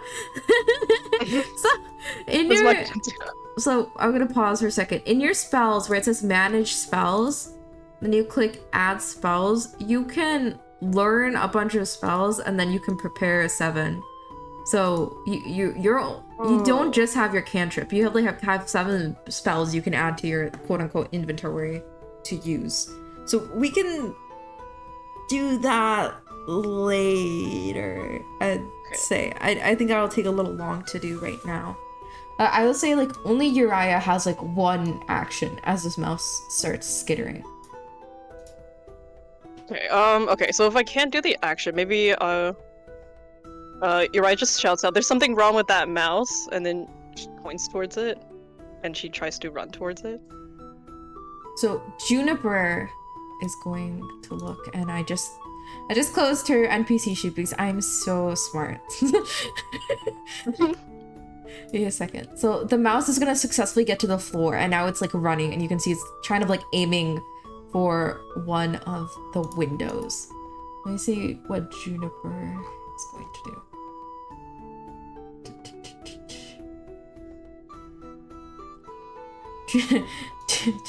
Juniper is gonna like pull out a wand from her hip and point it, and then she like pauses and she seems distressed and she's like, this is I can only cast Fireball, but this is my cabin. Oh dear. Drake grabs a random potion from the disc and throws it at the mouse. Okay. why don't you roll me roll me a d4.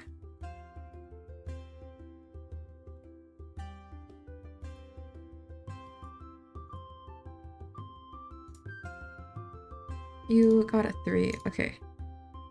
So you splash. Okay, I swear I'm not like retconning this or anything. You splash a potion of climbing on the mouse, and I was gonna make it like roll. Make it roll to climb up the wall to the window. So you splash a potion of climbing on the mouse. It doesn't seem harmed or anything. It like just shrugs off like the flecks of water, and it's like against the wall now. Can I like, Can run up Yeah. to it and try to like grab it before it gets out the window? Yeah. Why don't you roll dexterity? A save or just a check? Just a check. 19. Ooh. With a 19, you are able... Actually, I forgot to roll. I should roll opposed.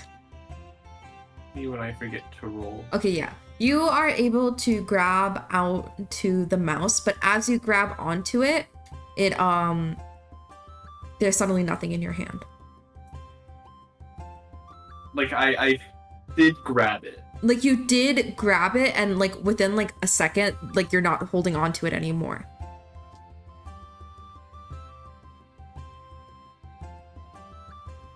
I'm very confused.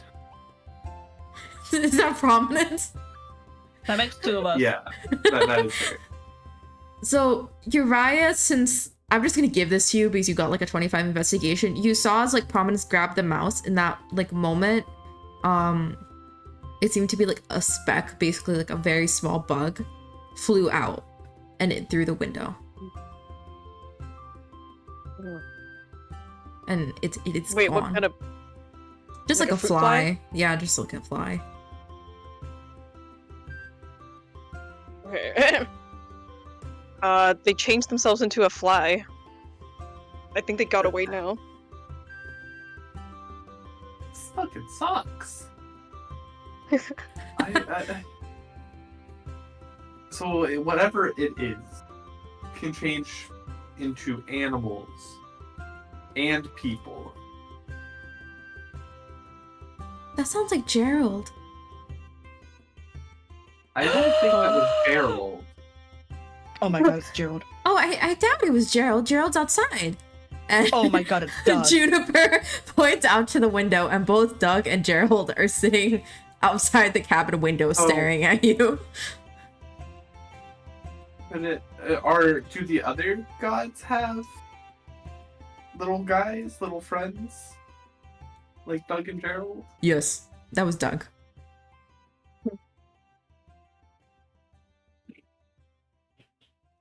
So my uneducated guess is that was another god's Doug or Gerald. The gods would not resort to such foul play with mere mortals. Doug is gonna, like, push open the door and walk into the cabin. And as he walks into the cabin, you guys are looking, if you're looking at Doug, your vision, like, specifically around where he is, goes, like, blurry from a moment. And when you blink and your eyes refocus, in place is a very tall, beautiful elven man with dark black hair that is down to his waist, wearing very fancy wearing clothes? formal attire. Oh my god. Hey yo. And behind him, Gerald walks in, and similarly, from a bear, you blink, and before you is an equally as handsome human man with brown hair and striking blue eyes. Wait, no, striking green eyes. Sorry, I'm trying to remember. And he's wearing equally as fancy, almost matching attire. Juniper immediately bows and does like a curtsy. I will. Prominence will also do a bow curtsy. and elbow Drake is standing there squinting Drake. at them. Elbow Drake to do it as well. Ow! What the hell? Try a bow slightly. Ow. Doug is gonna like stare at Drake expectantly. Blinks. Oh, right. Ow. Yeah. Both. Does he bow? Yeah. He gets Okay. there eventually. It takes him a while. There's a lot going on, alright? Yeah. Doug nods his head approvingly and then heads to Juniper and he places God, why do I keep making myself RP both NPCs? He puts like a hand on Juniper. Are you all right, my dear? I am. Thank you. Do you know what was going on? Well, I know as much as you all do. You know, we can't interfere as much as we'd like to. And he looks at all of you. Emil is fine, by the way. We found him at an adventuring party with a very nice mother who took him in. He will be here eventually. Okay. You don't think that was another god's what's your title? Companion, I suppose, at the moment. It changes as time goes on. As animals, we might be steeds, companions, pets. As we are now, we are her advisors, her guards, her knights. And you don't think that whatever, I don't know how much you know. I assume you know a lot more than I do. You don't think that imposter was like a rogue companion? Gerald will turn to you now. Well, I suppose nothing can come out of line, but we can't interfere with your matters in such a way. It would disrupt the balance, Juniper told you, the balance of life. The gods simply know too much. If we were to do their bidding and meddle in such ways, it'd be far too obvious. Even what Amortio is doing right now is dangerous, but is still within the bounds of maintaining the balance. I doubt a god would risk their life and, at the least, their disciples' lives, even if they do not care about the rest of Priadin, just to spy on you all. No offense.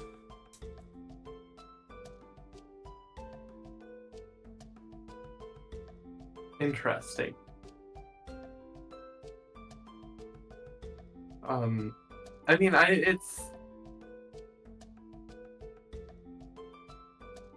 not ideal. I don't know. I don't really know what's going on, but couldn't the followers of the gods just do their own thing without explicit instructions from their god? Like, maybe they're just humans trying to do what they think the gods want them to do, right? That's entirely possible, as Amortio is sending you on this quest. I just doubt that it's companions like us, as you seem to believe. I believe there is a much more mortal explanation for their ability to shift. You have shapeshifters that walk amongst you, correct? I mean, I don't know any. Are one of you two a shapeshifter? No. I mean, I'm not, but that doesn't mean that other people aren't, right? I mean, I guess I just don't know any. There are shapeshifters, changelings, druids. Oh, when you said shapeshifter, I was not thinking like druids or I guess changelings. Because this is like both, Yeah. impostered someone else and then also animals. So I was not thinking of the overlap.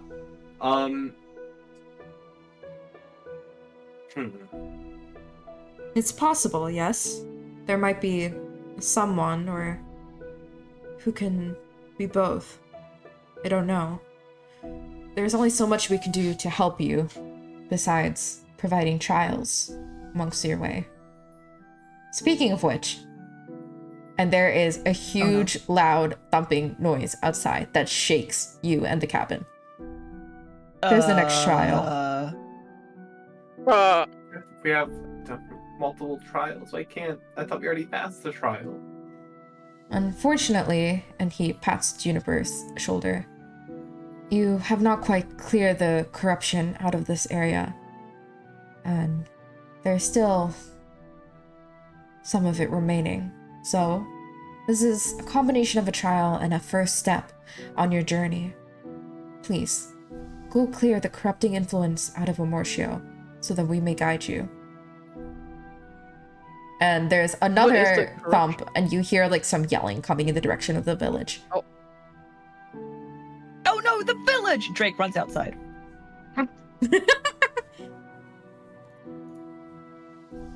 I'll also run. Promi will also run outside. Raya speed walks outside. Uriah struts outside. Juniper is going to follow you all. I do not have a token for her yet. I will eventually. I was not expecting you guys to ask that she come along with you. Juniper will follow you guys, and also this works out anyway since Emil is gone. She will assist you during the combat. As you guys exit out of the cabin and run out of the forest into back into like the village clearing, you see that there is a huge troll stomping through the middle of the village and shaking the floor. So hold on, let me grab him. Oh my god. So it is a very tall, huge green giant. He's holding a bat in his hands and stomping around, and he's swiping at like the roofing of houses and stuff, but he seems to mainly be scaring people off so far, not exactly hurting them. But as he sees you all run up, he immediately raises his bat, and everybody roll initiative. Guys, I'm not feeling too good. Trolls are scary. I don't know about in-game. I just in character. Trolls are scary. I'm not metagaming. I'm just saying trolls are scary. I just want to make that clear. I need to get my dice out.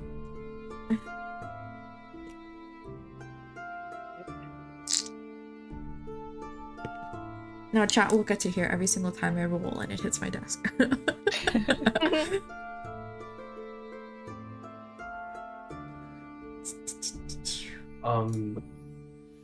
Not to metagame Sleepy, Mm-hmm. but my quote unquote psychic daggers, we did agree those are fire, right? Yes. Okay. And that is relevant for the troll. Yeah. So for Maybe. yes, it is. I'll just Okay. I'll just like tell you for this that the troll can heal unless you hit it with fire. So we did agree that your psychic daggers were doing fire. Yes. And that's why this is a balanced fight. Okay.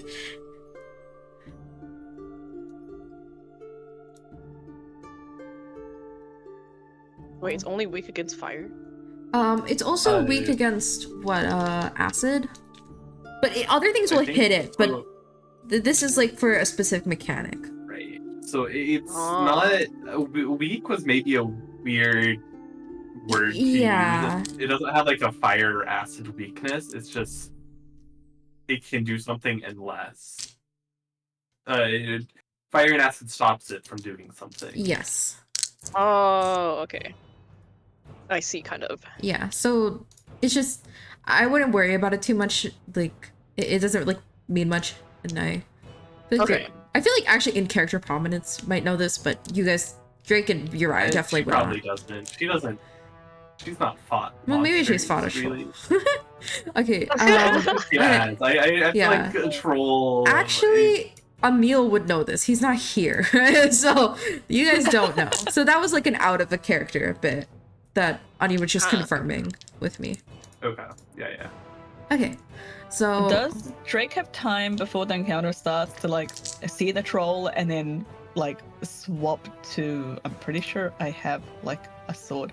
Yeah, swap to a short sword instead of his daggers. Cause like yeah, I think so. Like as you're running, you're like pulling it out of like your Yeah. bag.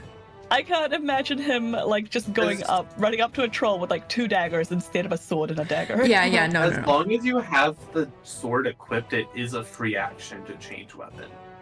I would say that you even get to Okay, do it beforehand. Like you're just running and doing it. Yeah. Cool.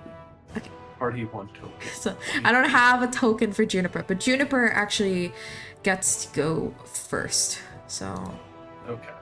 I'm going to. This is fun because I don't get an interactive character sheet for her. So I need to do everything manually. So first, she's going to roll to hit. Oh my god, Juniper! She is doing so good. Oh, whoa. So Juniper reaches out her wand and very focusedly fires. She fireballs at the troll. So how much damage is fireball again? Why does it not tell me? It's 5d6, I think. Okay. Fireball 5e. It might be 6d6. Hold on. It's 8d6 on a failed save. It's Dang. a dex save. Okay. 20-foot radius sphere makes a dex save. On a failed, it's 8d6. On a save, on a successful save, it is half. Fire spreads around the corners and it ignites flammable objects that are not being worn or carried. Okay.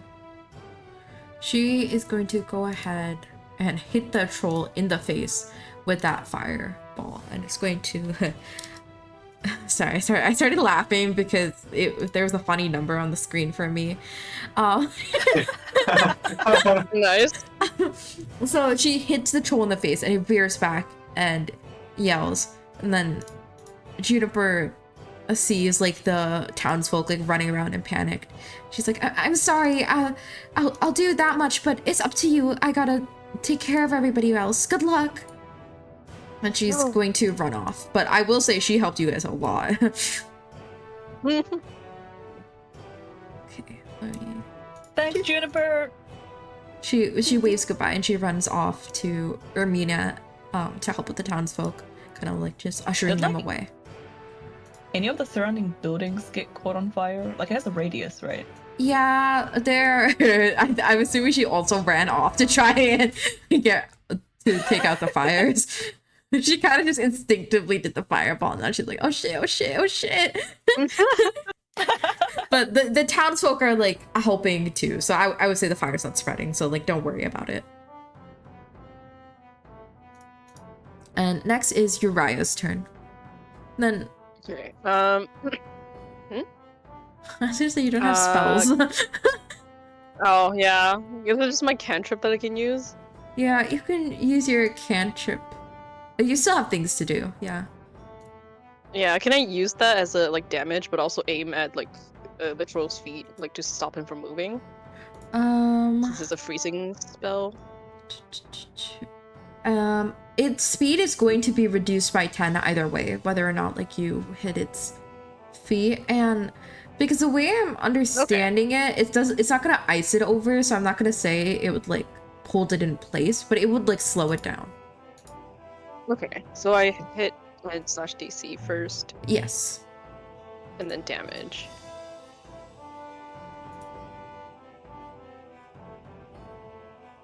Wait. Mhm. I roll second time for damage.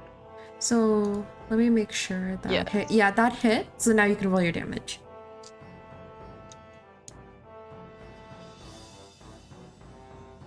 All right, 7 damage. Is there anything else you want to do on your turn?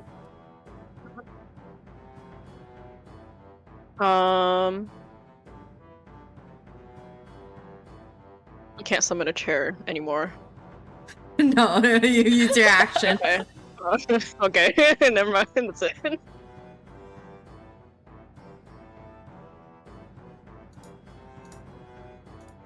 And then it is Drake's turn. All right.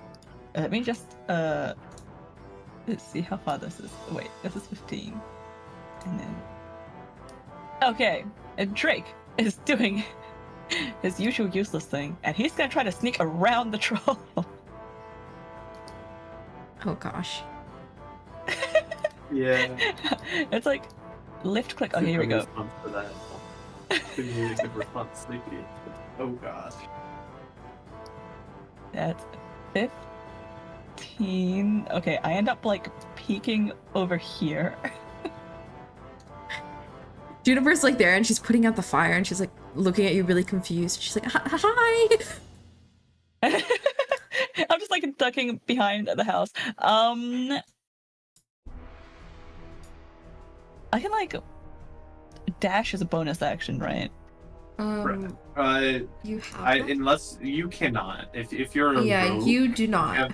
I'm not I a think rogue. it's Drake double- believes I think he it's can. double rogue. It's just got it listed as like actions in combat, and then like dash is one. Oh, that's a bonus Yeah. action, right? You can Yeah. dash as an action. Oh, sorry. Were you asking? Yeah, dash is if dash is like 60 or something. Yeah, Is it you so can dash as an attack? Yeah. action, but then you won't be able to attack. attack? Yeah. It doubles your movement speed, so that You get have 60. 30 normally. It doubles it to 60. It'll be 60, right? Yeah. Cool. And Drake is dashing to try to position himself. Okay. Okay. Then Oh. and then I have like 5 more left. Goodbye. That was Juniper just waving. Intern. And Prominence. Prominence is going to yell. You guys are allergic to giving me sneak attacks. So she's just gonna fire daggers, going to throw them, because she's not gonna get sneak attack off of it, so she's just gonna throw it at the troll. The first one, can I roll physical dice? Is that okay? Yeah, that's totally fine. Just let me know. 26 to hit. It definitely hits. So that's going to be 10 fire damage. Okay. And then I'm going to throw my other dagger. That is above a 20 to hit. I don't want to do math. 16 plus 7. Yes. Does this one get my bonus? It does. 3, 5, 7, 8 fire damage. And then I'm going to duck behind. It's gonna. If I don't. If I duck behind it, it's gonna go after Uriah. And do I know? On our travel over here, did Uriah tell us what she did? Like, that she was a mage of a wizard?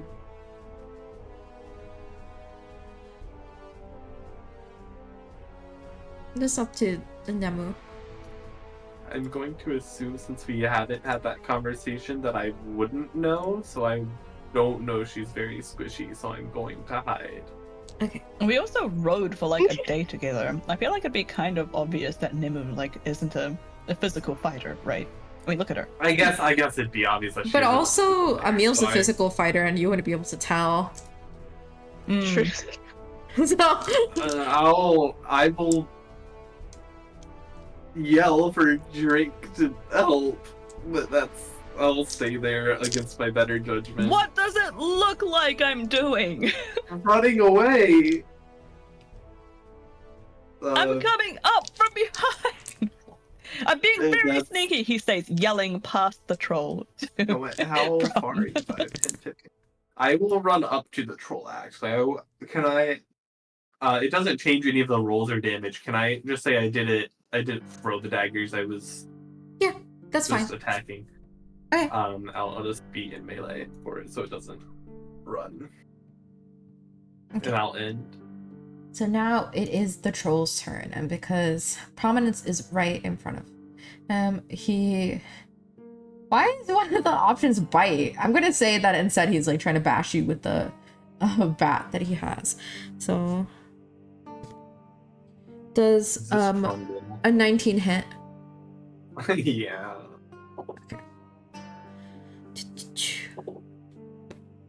You are going to take 8 damage. Oh no. No.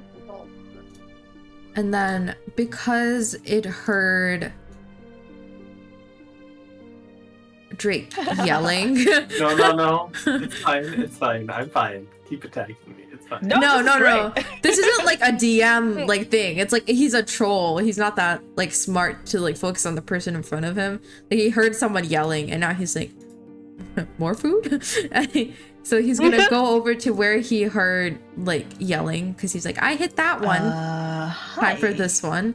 And he's going to just try and like claw at you with his free hand. So Question. Mhm. Does Prominence get like an attack of Oh opportunity? yes, Like, I think disengage? so. Right? You would get an attack of Yes, I have opportunity. used- Okay. Yeah. You could catch. Good catch. 16 to hit. That hits. Okay. 6 damage. Good 6. fire. Okay. Yes. And then Drake does a 12 hit. It doesn't. Okay, so he like claws at you and he misses because you hid yourself so perfectly. And that is Mr. Troll's turn. Technically Juniper's turn. She's still not back to help you. She's put out the fire and she's like ushering some like kids away. And it is Uriah's turn. Don't have much stuff. Can I?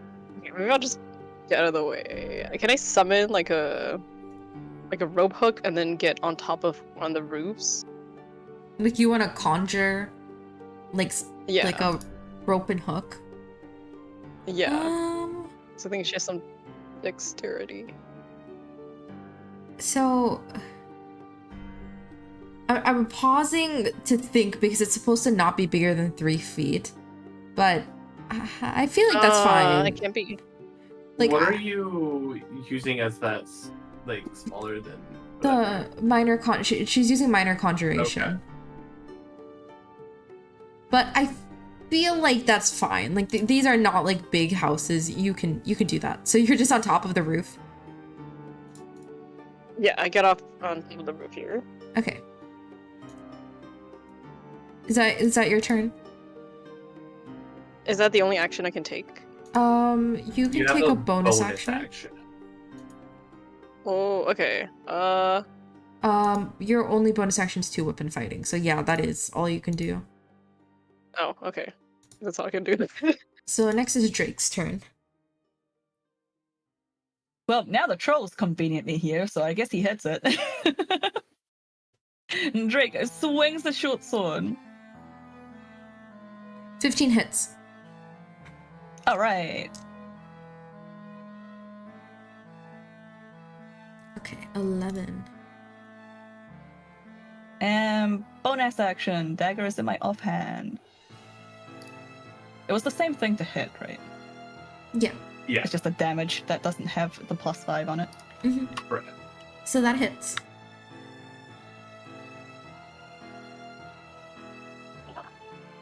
Two damage. Yay! All right. Do I? Hold on. And is that your turn, or are you gonna move anywhere? Nope, turn. All right. So Prominence. Hold on. I'm trying to make sure. I think I. Do I get? Okay. Sorry, I was double checking to make sure I wasn't cheating. I think I get my modifier on my bonus attack ones just because of my. It's a subclass feature and not like 2-weapon fighting. Okay. I think it doesn't like D&D Beyond has an auto set as it. So I'm assuming. Yeah, I mean, I'm fine with that. I feel like D&D Beyond just adjusting. If you attack, make the layer, second blade as bonus action, same turn, fed your other hate's free.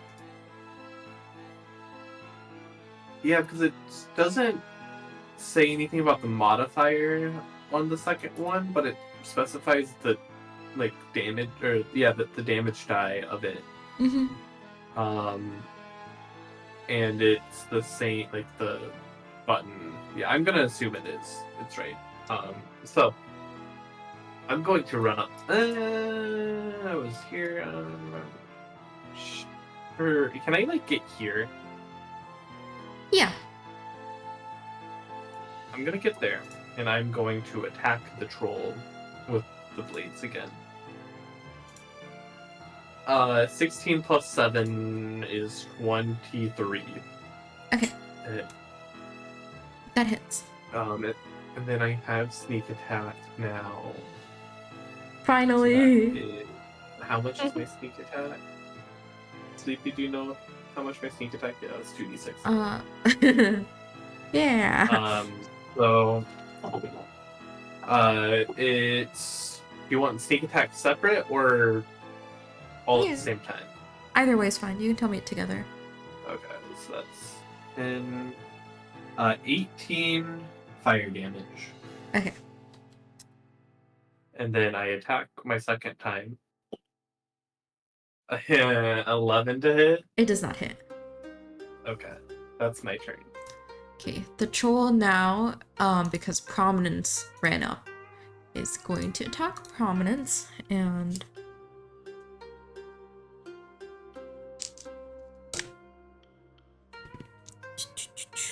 ooh, nat 20. Fuck you. I fucking... No. Oh, fuck you, Sleepy. Not really. So let me roll everything. Ooh. I don't like that. Ooh, I don't like that. It's not fun. You're going to take 13 damage exactly. I am still a lot. Oh wait, I am down. No, yeah, that's why I was like, ooh. No! Brom! No!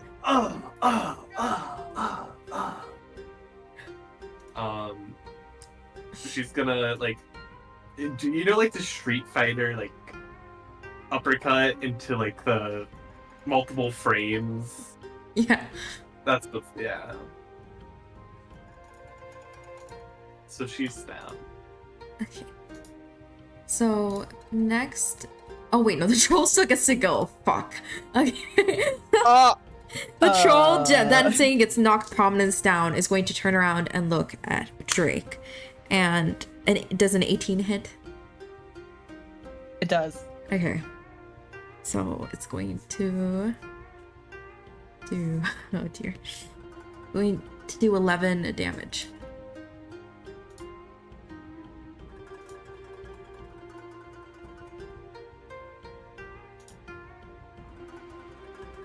So that is the troll's turn, and Juniper is going to come running back now that she's guided people out, and she is too far to see Prominence, the troll, is covering her, but she does see Drake, and she's going to cast Cure Wounds on you. So you are going to heal. You are going to heal back 8 health. Thanks, Juniper. You're down, Prom. Shut up. No, I'm alive now. I was healed. No, that was Drake. Oh wait, that was Drake. Fuck. Yeah, never mind. Juniper can't see you or reach you. Okay, never mind. You're fucked. Because I originally just wanted weird. Juniper I to thought heal that you, was- but it makes no sense. She can't see you or reach you. Hey, never mind. Okay, so that is Juniper's turn, but she's also gonna yell, "Who needs help? Who needs help?" If you want to direct her. Anybody? Prominence is down. I'm gonna go over Oh. there on my turn and lay on hands anyway. But Okay, okay. So Juniper knows that now, and then it's Uriah's turn. I guess I don't have any healing abilities, huh? No. I don't have any. We'll work on that Smack after. We'll work on that after. You are like on a roof right now. You can't smack it. I think you can only use Is it your too far? cantrip. Yeah, like your Oh, quarterstaff is melee. Also, you're on a roof. Okay, fine. I only have one thing I can.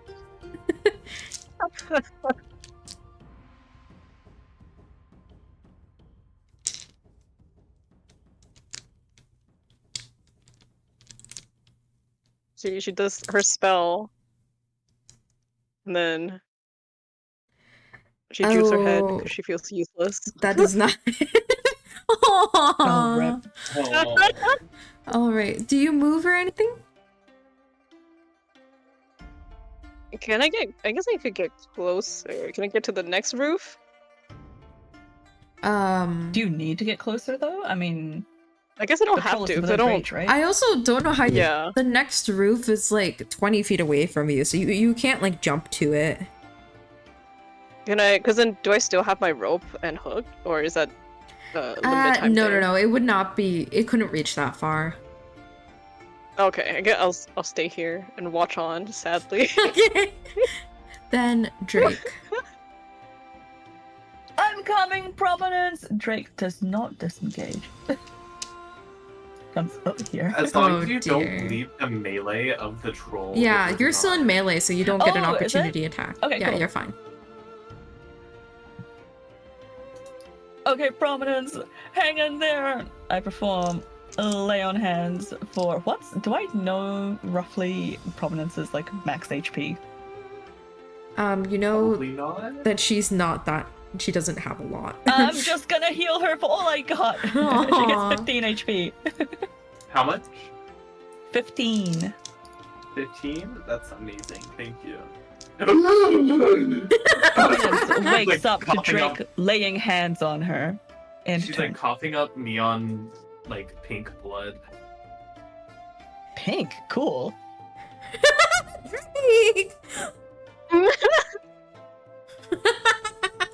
You think the bleeding That out was not in cool? character, by the way. Okay, Oh, okay. okay. I thought it was in character, like Mom was just like coughing up along and Drake's like, I'm pink.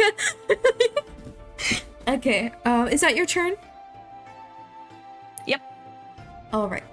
Then Prominence. We're gonna do some dancing around this troll. And I'm gonna trade places with where Drake was. Do I get You're I forgot to ask. welcome. Do I get what's it called when we're on opposite sides? The advantage. The what? What's the? It's the role where if you Oh, have yeah, two what's it called? characters. Fuck, I can't think Yeah. of the role. I know exactly what you mean. Someone has to know the name of the rule. Where you get advantage if you're on opposite sides. Flanking. Oh. Yeah. I Are we playing with flanking or not? think we decided. Okay, I'm trying to reevaluate because we decided not to in session 0, but I'm thinking that this is gonna keep coming up with Drake and Prominence. So, I'll say yes, because that's advantage, right? Or something? It is advantage if you are flanking an enemy with the ally on the other side of the enemy. Okay. Yeah, I'll say that means you each have advantage on 2 hit. Okay, so that Okay. was a 5 to hit, so I have advantage, or not a 5, but 13, but that wouldn't have hit. So this one is a 24 to hit. That hits. Yes, okay. I had to summon new fire blades, but that's just part of my attack action. So this one is 2, 7, 8, 14 fire damage. And then I have my bonus action. So you won't need that. Okay. Alright. So do you want to say how it happened? So she's just like still coughing up blood, slightly less so because lay on hands would have healed her. She like does like a dart.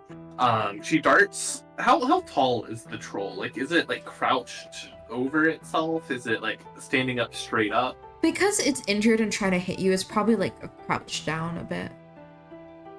Can I like dash around and try to like slice at its like Achilles tendon, assuming Yes. its anatomy is somewhat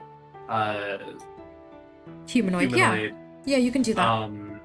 Slicing at its Achilles tendons, and then if it like works and it like crouches down even more, I'm going to like slash its neck. Okay. So with that, blood pours out of the troll as it tries to swipe at you one last time, unable to hit anything, and it collapses on the ground, dead.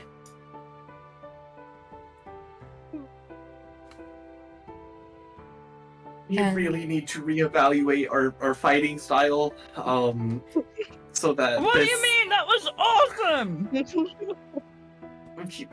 we need to like discuss strategy. Doug and Gerald, you can see like both of them in their brown bear form now. We're like on the road, like watching you both, and they both are leaving now. And Juniper is gonna like run up to all of you and it's just like checking if you're okay. Just like fussing over you. Thank you for the help at the start. Oh yeah, she knocked down a fourth of the troll's HP in one shot. And I was like, I can't keep her in the turn order. This fight is not balanced for her. But I was like, actually, that's like, I feel like that's a fair boost considering like Emil was gone. I was like, yeah, you know what, that's fair. I'm so glad you're okay. I'm sorry, I didn't know there was another trial there. Wait, they said this has something to do with the corruption, right? Do you see anything? She starts like looking around like the troll, like trying to find something. Can we like inspect the troll a little bit? Yes, more? can each of you, like who's going to like inspect the troll, roll me investigation? If Araya is helping, I will help her. Nat 20. Wow, Awesome. okay. Oh, nice. So- Yo, oh my You guys don't even need to like roll then. Drake, you're going to just like conveniently, you're at the exact right spot. And when you turn over one of the troll's hands, the one with the bat rolls out and you see that there is a beautiful glowing green crystal embedded in it. Ooh, what's this? Drake picks it up. Is it like embedded in the hand? It's embedded in the sense there's like a slot on it, but Drake can probably tell it's not like that secure. Maybe be careful about touching the corruption crystal. Drake has picked it up and he is throwing it around. All right. The gem Let's not falls throw it out. around. Oh. You can touch it. Just don't be gentle. Probably we don't want to break it. Maybe. The gem falls out and it falls to like the ground at Drake's feet. I'll Can I pick say, it up? yeah. Drake picks it up. Okay. Juniper's like gonna rush over to you. Oh, could I see that? All right. He hands it over. Juniper is gonna like pick it up and she's gonna like, if Prominence and Uriah want, she's gonna let you like huddle around her so you all can take a look at it. And she's just like turning it over in her hands. And it's a very beautiful gem. It's green, but it's got hints of gold and blue running through it, shimmering, and it looks exceptionally clean despite having just been like in a troll's hand that was bleeding and everything. I don't quite know what this is, but maybe this is what they meant? Corrupting influence? This doesn't seem like corrupting though. Look at it, it's so beautiful.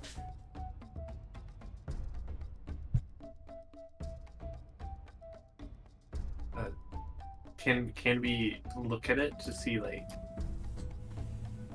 Yeah. I don't know. I just want to look at it a little bit more. Roll would that I'd say investigation. Roll investigation again. I'm rolling.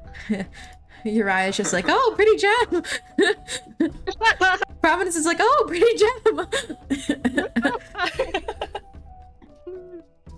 Surely it's not just a pretty gem. So, Juniper rolled very high on investigation, and she can tell there's something. This isn't a normal gem.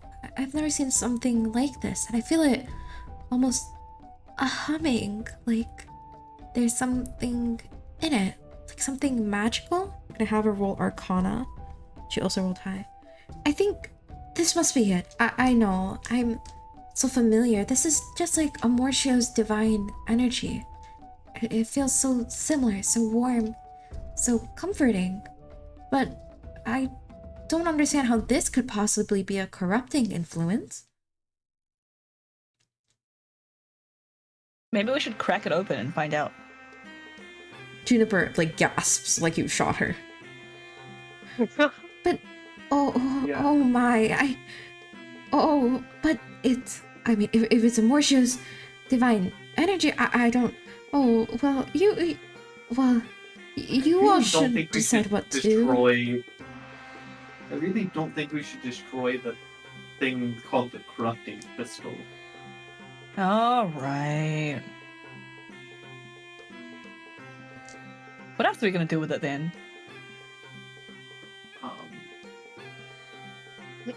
Well, Perhaps- Juniper, you have a connection, a way of communicating with Amortio, at least kind of. Juniper nods. Yes, I was saying perhaps we could take it back to my hut. Amortio, we can talk to Amortio. We can see. I'm sure she'll be willing to speak with us if you all are here as well. And Doug and Gerald were just here too. I'm sure she must be watching us. We should go talk to her. And I think asking her what to do with it is a good idea. so Juniper is gonna like rush back to her cabin. You all can follow her if you would like to. Sure.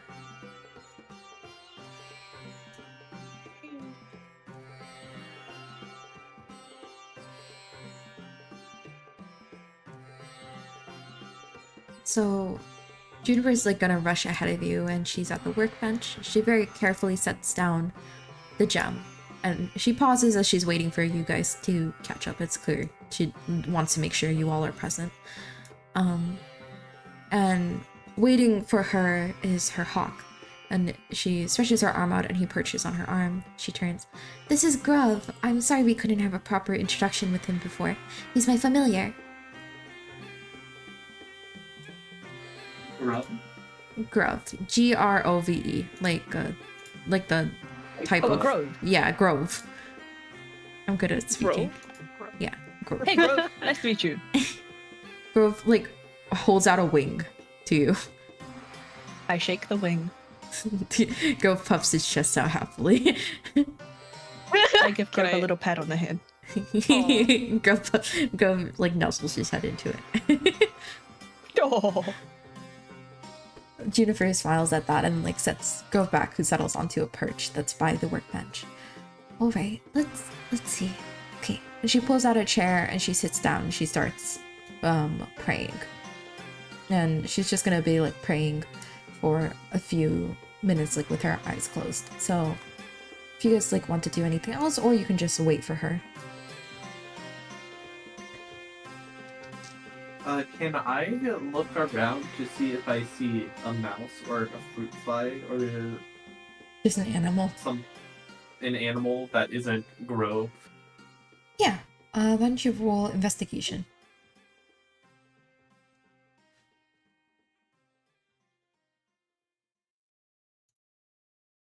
Rolling really great tonight.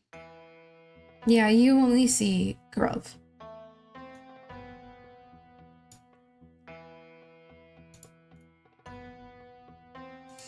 Did Uriah go to Uriah sleep lays on her on. bed? Yeah, Raya is laying on Juniper's bed. Grove as is she gonna waits. fly out of the perch and kind of like peck you out of it.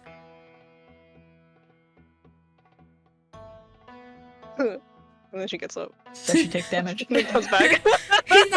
he's not trying to like hurt her. I'd say he's like trying to grab onto her scarf and like tug her and stuff. And she's like Drag her over.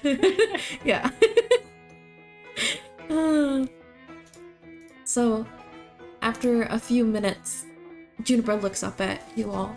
I don't know. She's not speaking to me at all. Did anything happen? Are there any signs? And she's like looking around. No, she didn't. She didn't. There's nothing. This hasn't happened to me before. I mean, it's not like she Maybe always... she's having dinner. Gods don't eat, Drake. Hmm. Oh. That's okay. Well, I'm not sure.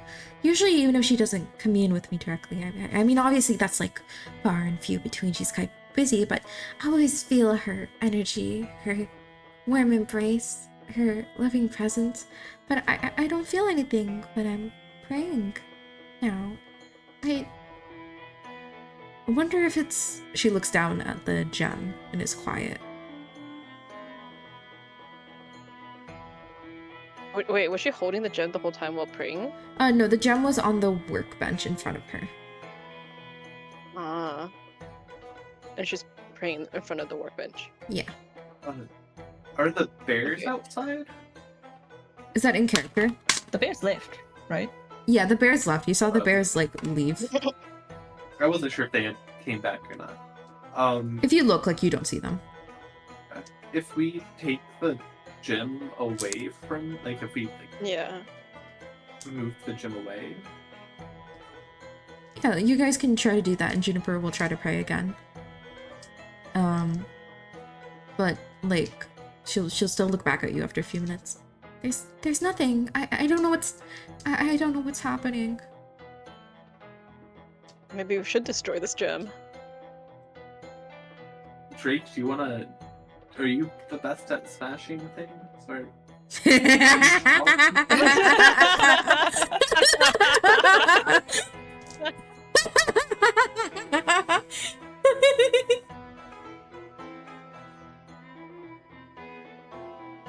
do you have anyone that's strong in this fucking party? He's just laughing at the way you said it. Drake does have a +2 on strength. So Juniper will offer up the gem to Drake. She's willing.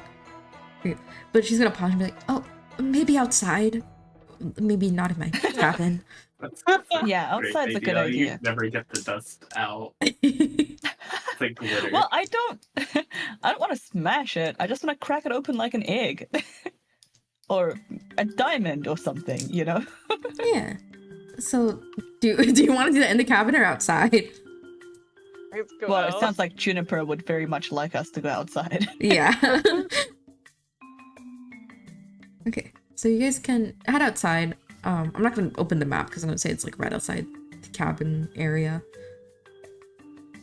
Can I stay inside, close the door, and look from the window? Yeah, Juniper's gonna stay inside with you and peek out next to you. Araya, do you want to be inside? She thinks about it and then comes back inside. Okay, so just Drake is outside. You got this, Drake. Okay, You Juniper, do you it. have like a firewood chopping area or something? She points out like an area, like a pit that could have previously been a campfire pit? to you. No, like a little No, like I mean campfire like the pit. place to chop the firewood. Like chop it? No, she does Yeah, not. I need something to rest the gym on. I'm not gonna use a hammer on the gym while I'm holding it in my hand. I mean, there are like stumps and stuff outside. Yeah, that's what I mean. Yeah.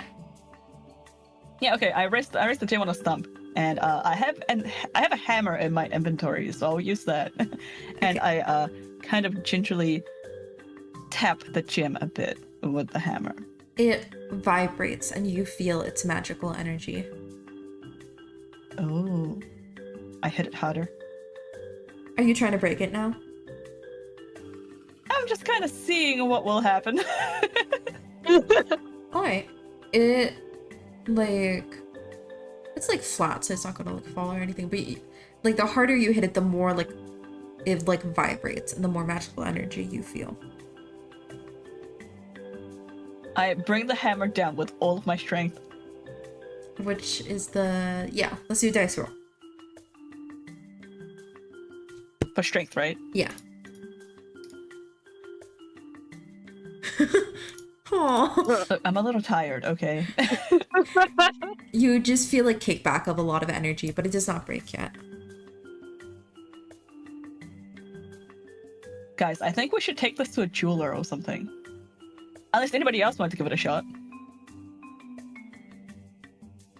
Hmm. Can I hit it with a magic, I guess my one spell, and see what happens? Yeah, you can try that if you'd like. Okay, let's see. Magic on magic. Okay.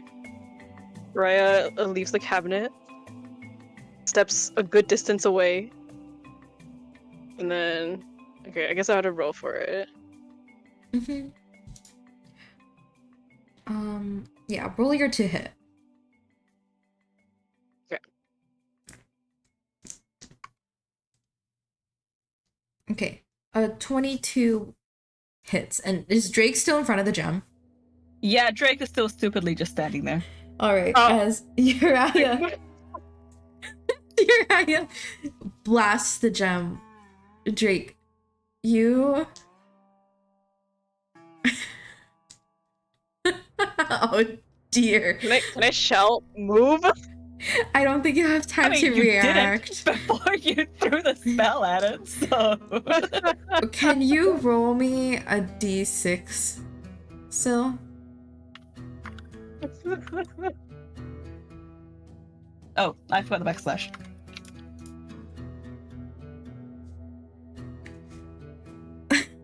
Okay.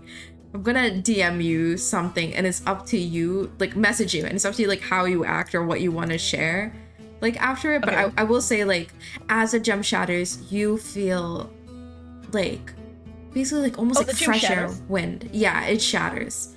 It like breaks and there's several small pieces now, but until the magical energy flows out of it, there's like vibrations in the air and you don't feel hurt. You feel as if there's like fresh wind and air over your face, and there is a strong feeling over you, and I'm going to message you the strong feeling.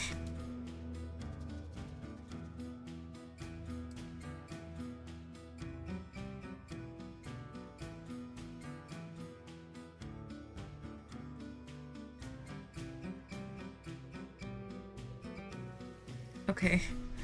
So I messaged you. That's what happens to Drake. And yes, so the rest of you see Drake get hit by like kind of like a wind blast and his hair flies back. And Juniper's gonna immediately run out and like check on him. Are you okay? I think so. Did I take any damage? No, like it felt refreshing to you. Yeah, I think I'm fine. She breathes like a sigh of relief. Oh, okay. Okay, thank gosh. And she's gonna like pause and like look at the gems and push her hair back and just kind of try and gather them together. Okay, yeah, these don't feel magical anymore. Do Here, you? let me help you. Oh, thank you. Do Uriah and Prominence do anything? I'm trying to see if Drake has grown any extra limbs or seems different in any way, I guess. Like, you don't even like need to roll perception. Like, he doesn't, like, you don't see anything like physically different. Like, you would notice like a limb or something sprouting out of him. Are you good, Drake? Yeah, I feel fine. Why didn't you move out of the way? You threw it too quickly! I didn't know what you were What? doing! I thought you were gonna come over!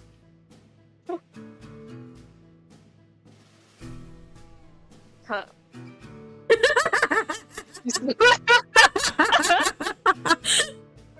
She scratches her head. She's like, oh, I didn't think about that. Like, people don't just like move out of the way.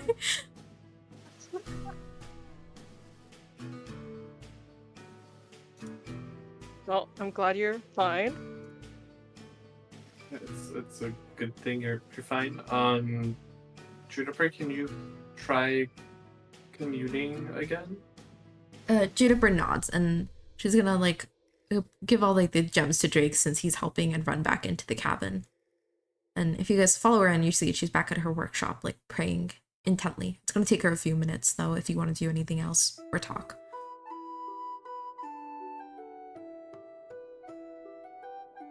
So while we're here for a minute, we should really talk about the fighting if we're going to be fighting together.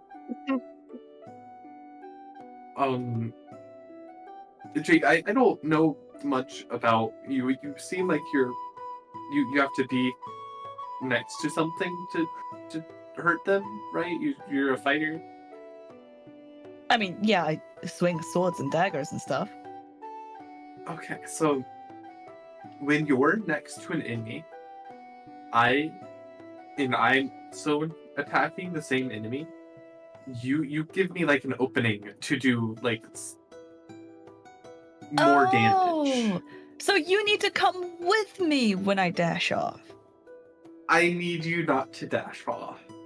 How about we just walk briskly? How about you go toward? I mean, I don't want to tell you how to fight. I'm not like a trained fighter. I just know it's easier for me to do more when you're with me. Okay. We got this, Prominence. We'll start you up on a training program, and then you'll be able to keep up with me when I dash off. She's like looking at you kind We'll of start it slow. dumbfounded, like kind of speechless. Maybe Emil's able to. Maybe Emil will understand more. So as you guys are talking, Juniper like starts like, I don't want to say like glowing, but like it's kind of like your eyes are like drawn to her, and there's like a soft airiness about her, and her hair starts floating a little bit, and she stays like that for about a minute or so, a very like serious look on her face, and slowly her hair falls back down again, and she looks back at all of you beaming. Yes, that was it. Thank you all. Thank you. I was able to speak with her. That's That's good. great. What did she say? Well, it seems that was the corrupting influence. It must be different from all the gods, but we'll be able to feel that magical energy. The thing I felt. That I don't know. Well, Drake, what did it feel like? You got hit by it, right? Yep. What did it feel like? It felt like really refreshing. Refreshing. And really like warm and fuzzy, and like now I kind of know what I want to do with my life. But just generally refreshing. Yeah, it was like a really nice one. Yep, like a nice fall breeze. Okay. And she's like, as you're talking, she's like pulled out her journal and she's like scribbling down notes. Okay, so if I can come with you all to Queplos, I'm sure I can gather some more information, and then maybe we'll find somewhere safe for me to stay that's not here. She looks around like sadly. Or maybe I can find a way to make here safer. Either way, I can come with you to Queplos if you'll still have me. Yeah, Of course. If you want to come, I'm sure it's fine. If you want to stay, though, I'm not gonna force you to come. She smiles Look. at you all. She got kidnapped and tied up and put under floorboards because of us. I think the least we could do is provide a little bodyguarding detail, right? Well, to be fair, I wouldn't say it's because of us. It wasn't our fault. It happened. Kind of because of us. And honestly, it could be useful if I come with you. You know, we still have a direct way to talk to Amortio, and it seems like Queplos will help us put together some pieces. But this is a good starting point. We at least know we were able to get rid of Amortio's influence, it seems like. Well, she was vague. She's mainly just praised me and then said we should move on to the next step. So it seemed like we completed a job here and we were ready to go. That's what I understood. Okay, You great. should praise us too. So, I'm sorry. I think she was just talking to me, but you all did amazing too. It was because of you. I really didn't do much. I only cast one thing at the troll and then I hit all houses. I mean, you did a lot, I think. She blushes. I just she's looking at Ladrin, so I feel like her face like literally turns like a little red. Thank you, but really it was because of all of you. I would have freaked out if I was alone. But yes, I think this is good. But you all should rest for tonight, and you know, you should decide what to do on your own. Here, you can stay here. She like gets up and she's gonna start like putting out some like sleeping mats and stuff for you guys. So if you guys want to like, talk amongst yourselves about your like next steps or anything, you can do. So I'm not too magically inclined, other than like the fire stuff. Do you have a way to secure the cabin for tonight? Well, unfortunately I've been cursed, and I only have one spell at the moment. but you know, in a couple days, I'll have some more stuff to work with. Theoretically, would you know alarm? I think Alarm? we can say that either Juniper or Uriah would know it. Oh yeah, I guess Yeah. Juniper could And I'm not gonna know even make you alarm. use a spell slot because it's like a long rest. What does alarm do? It is a ritual spell. Okay. I can copy paste.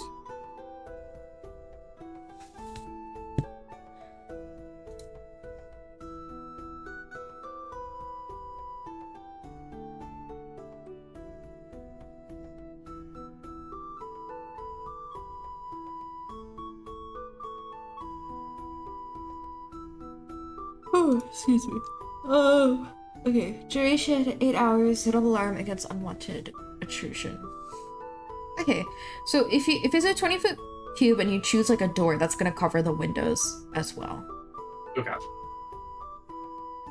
I'm assuming either whoever's casting it will cast it in a way that makes sense. Yeah, let's just say like Juniper is going ahead and doing it Okay. for you guys. So she like sets out your sleeping beds and then she's gonna start doing the spell. is there anything I can help with, Juniper? She pauses and looks around.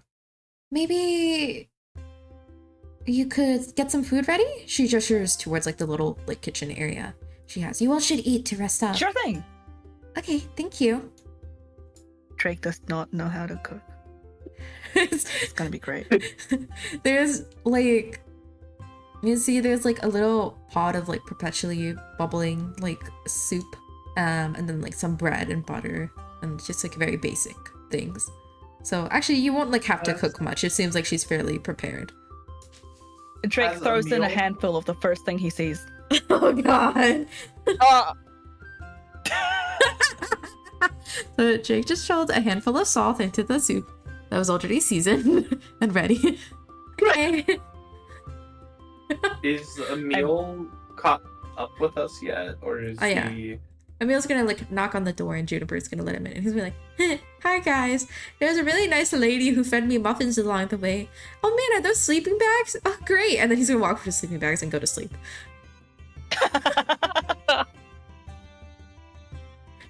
Drake tastes the soup, makes It's a face, so and then salty. throws in a handful of something else. Oh god, you turn and like a handful of like spice.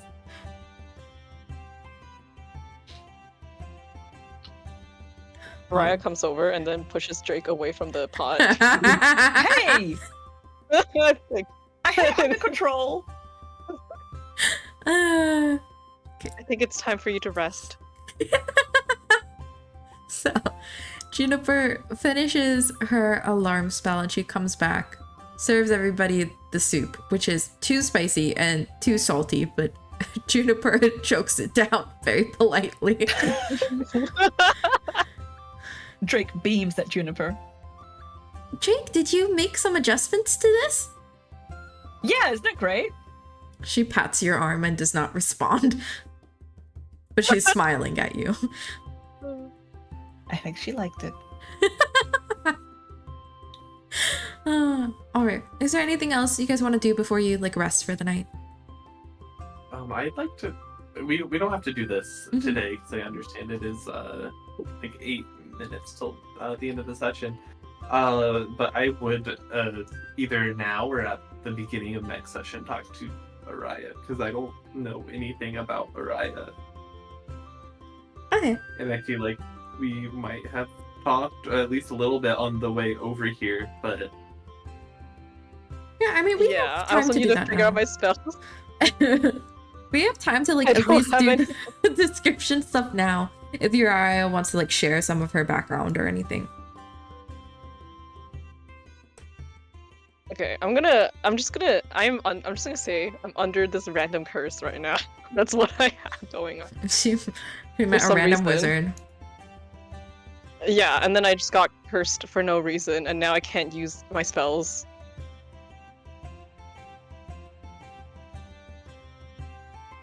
so like, are you where are you from? I guess is a good start. And I was born in Aplor.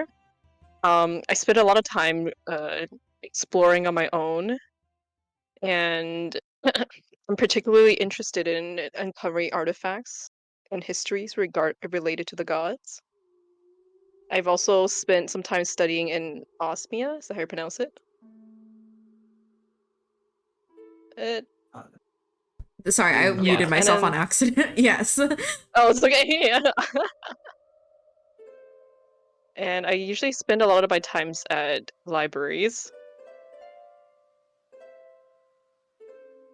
Are you're a conjuration wizard?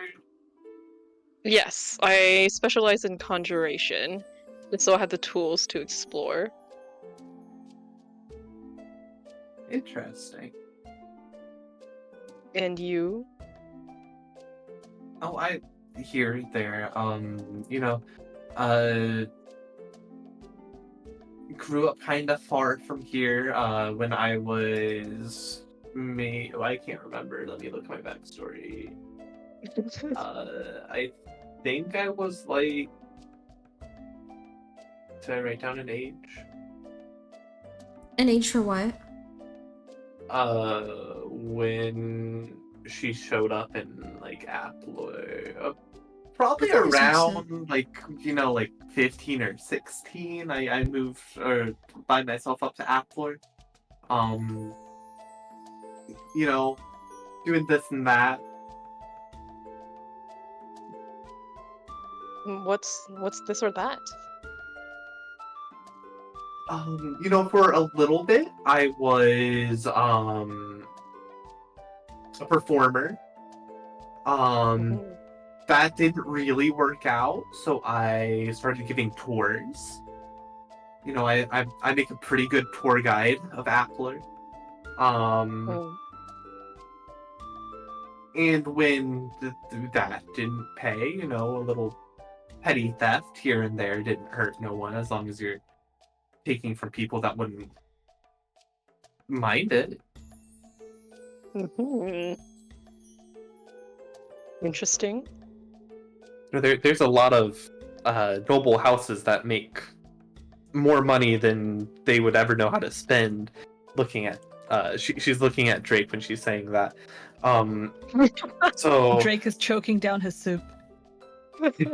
if they wouldn't even notice it's gone, I don't see an issue with taking a few gold here and there. Well, I suppose. If you'd like to share next time.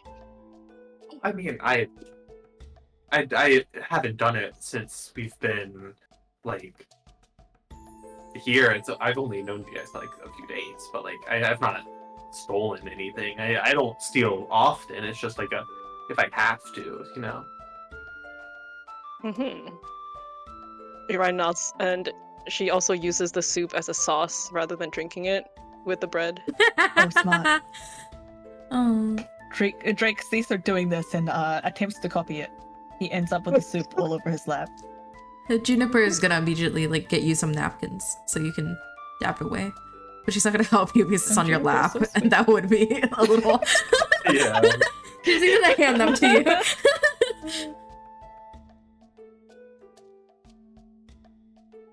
All right.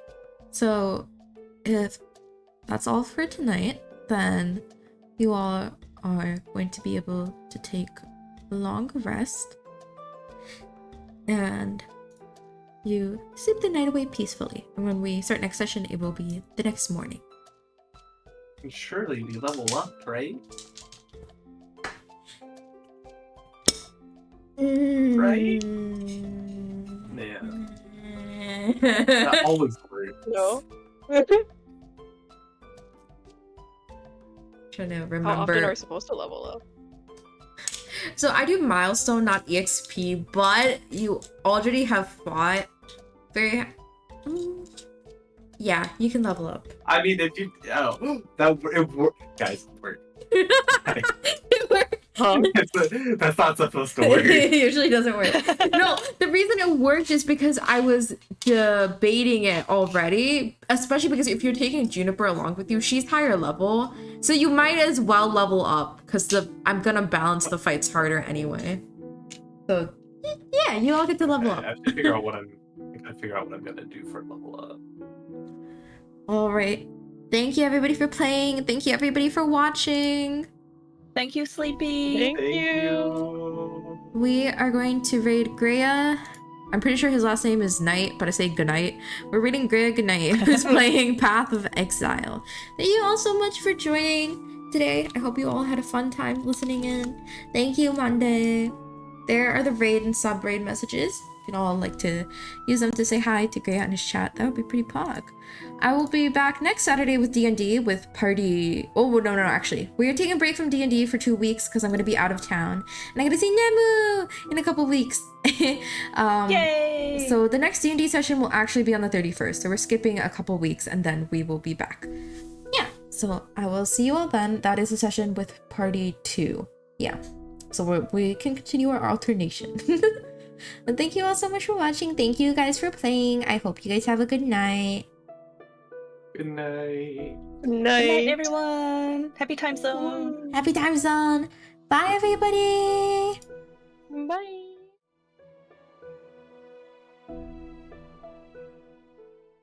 Okay, hold on. The next shooting star you wish for me and I'll be here. Bye, everybody.